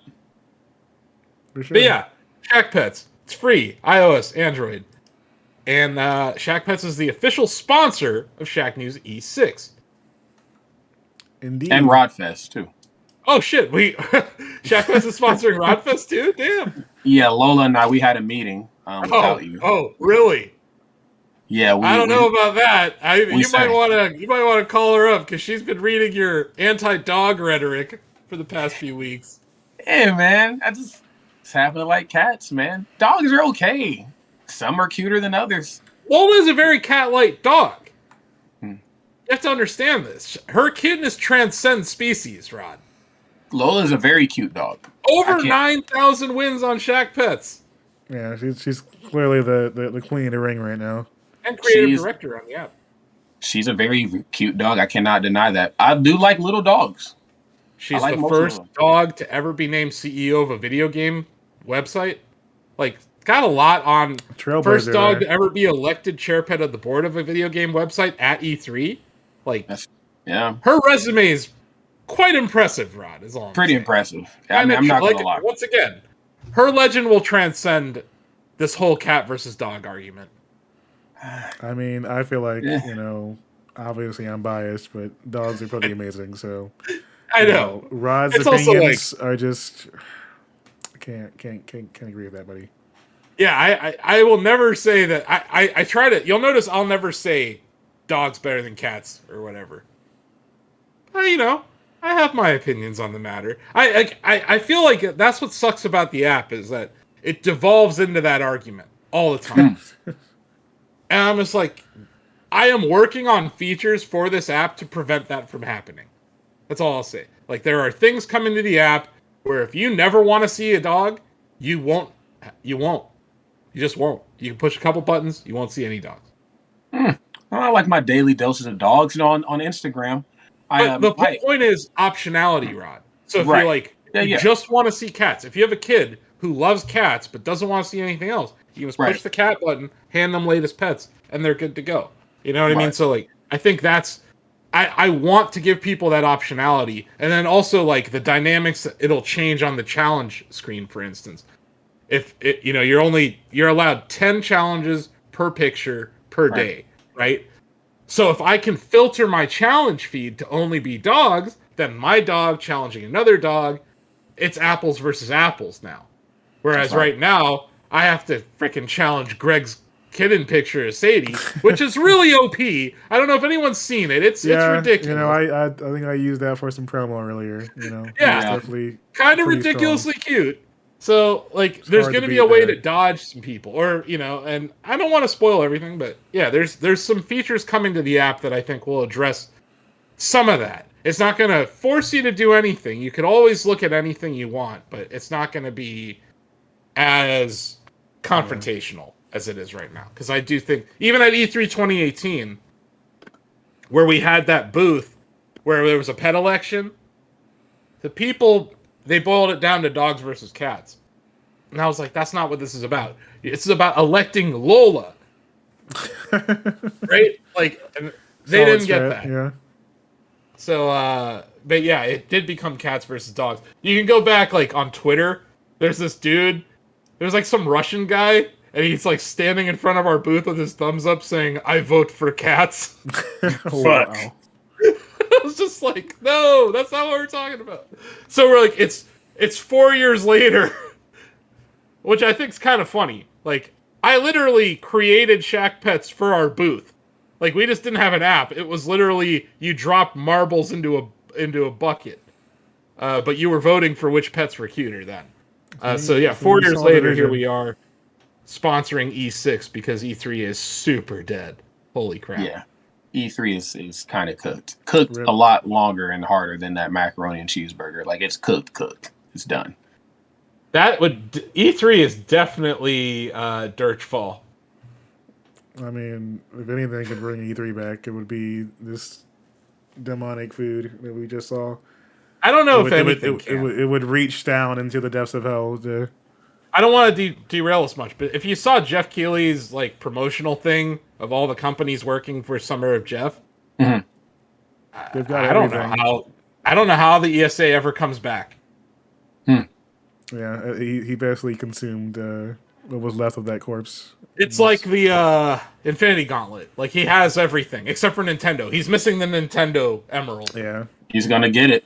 I doubt it. I doubt it. No, because Nintendo doesn't need Jeff. Nintendo could post a YouTube video, it'll have 10 million views by the end of the day. Like, who needs Jeff? Like, why do I need to pay Jeff 6 figures for that? So I think Nintendo, and also Nintendo it's still a member of the ESA. So, like, that's true. That's the weird part. There's like a ton of members of the ESA that are on Jeff's flyer. But I don't know. It's going to be really weird. As someone who's worked with the ESA in the past, right? We had a booth in 16, 17, 18, and 19 at E3. It's just weird. But yeah, Shack Pets was born at E3. Like, the idea was born at E3. So, yeah, I would have liked to have returned. But I don't know if that's ever going to happen. Yeah. But yeah, download Shack Pets. You can win Shacknews for the day. You can even win Shacknews for the day if you just post to the forum, post to the Cortex. That's right, friends. You can be a Shacknews winner. It's very easy to do. All you gotta do is just download Shack Pets or visit us at shacknews.com. Follow us on Twitter. Stay in the know if you got to. All three of us, especially Asif, very, very active on Twitter. Nah. Don't let him fool you. He's gonna have something to say about that burger later. I can feel it coming. No. Don't follow me on Twitter, please. All right, don't follow Asif on Twitter, but you can follow us on Twitter if you want as well. Also, follow us on Shacknews. Follow Shacknews Media on Instagram, curated by our wonderful friend right here above, Denny Von Doom, making that thing look sexy as hell. So big thank you to him, of course, for getting our Instagram back in order. Also, follow us here on Twitch. If this episode has not convinced you to do it, I don't honestly know what the hell is going to do it, but we can change that right now. Just hit that follow button. And if you're feeling really good about what you just heard, despite the Burger King slander, go ahead and shoot us a subscription, okay? There are some of us who've been subscribed for a very long time, like myself. There are some people who've doubled, tripled how long I've been subscribed. Join the Shacknews family, okay? Because if you don't know, you're going to know that if it ain't Shaq, it's whack. And we carry that narrative all the way over to youtube.com as well, too. We have 2 channels, reviews, previews. I think Steve Tyndall's on there as well. So we got Steve views and all types of shit on there. You got to go check that out, all right? We will not steer you incorrectly. With each 6 coming up, you won't want to miss any of it. And it all starts here at shacknews.com. Visit our website. You'll find all of our lovely faces. Lola at the top, followed by Asif. Denny's in there somewhere. I'm in there as well, too. Asif and Lola are running the show. You won't want to miss any of it. Just come kick it with us. Come find out about what makes gaming the right way with us at Shacknews. It's easy. Yeah, we got some really cool stuff planned for next month. I know, Rod, you're working on some panels. Denny's working on a lot of stuff, too. I'm kind of behind the scenes on this E6 stuff. But yeah, there's a lot of great content that we're going to run. One thing that we've announced is this. We're going to do an indie game showcase. So we're going to, like a Nintendo Direct, but for indie games at zero cost to the devs. Which, there was some conversation about that this weekend, how outlets don't like to cover indies because you spend X amount of time on an article that gets X amount of page views and blah, blah. I saw that. I quote tweeted and I'm like, Shacknews does indie showcase for free at no charge to devs. But yeah, we're going to... The follow count went up, so, maybe there'll be some more devs reaching out. Yeah, we have a lot of cool stuff planned. Like I said, I really do care about what E3 was. I thought it served a very special purpose for gaming at a time. I don't know if that purpose exists anymore, but we carry that spirit into our E-events. So this is our 3rd event since E3 died. But yeah, looking forward to that. So yeah, we have another week till that all really kicks off. But yeah, just want to let people know you're not going to want to miss. You're not going to want to miss E6. So definitely follow us on Twitch, like right now. Do it now. All right. Don't let that Burger King topic derail you. We actually do cool stuff here. Follow us, friends. Of course we do cool stuff here. Like shit all over Burger King. And also alert people that there's free Krispy Kreme on June 3rd. Yeah, that was a good alert. Doing a huge service to the people. This Friday. Make it happen. Get your Krispy Kreme and get that down. Get out there. Get free dozen?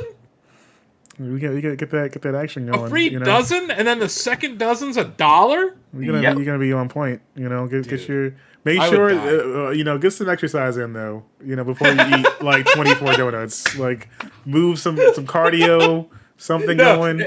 In my head, the exercise is going to and back from the Krispy Kreme. Like you gotta get some kind of movement going before I got off the couch and drove to this Krispy Kreme. I burned 2 calories. There you go.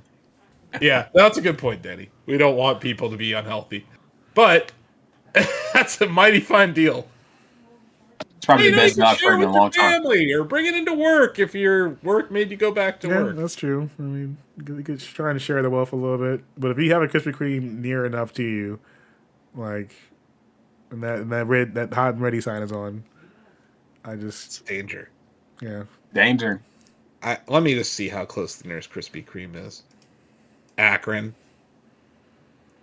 What is it with Canton? What happened to us? We don't have a Popeyes. We don't have a Krispy Kreme.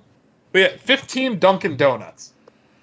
Dunkin' consumes everywhere. Dunkin'. It consumes the planet. All right. It's like it's like Comcast AT&T.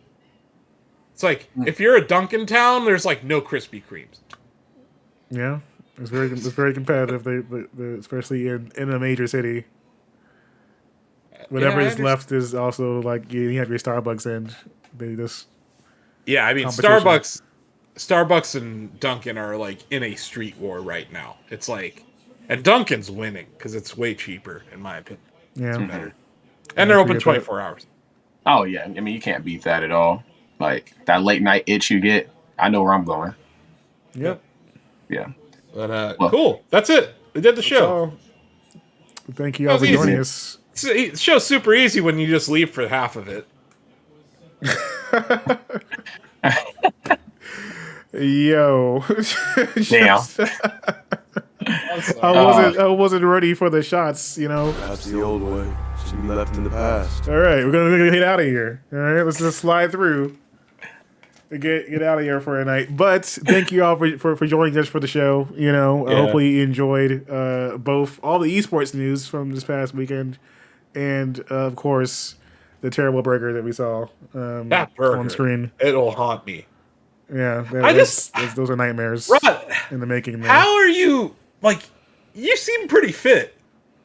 How is this possible?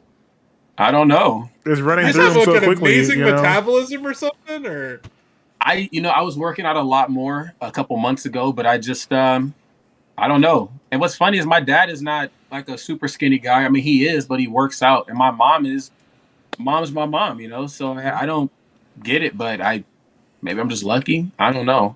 Yeah.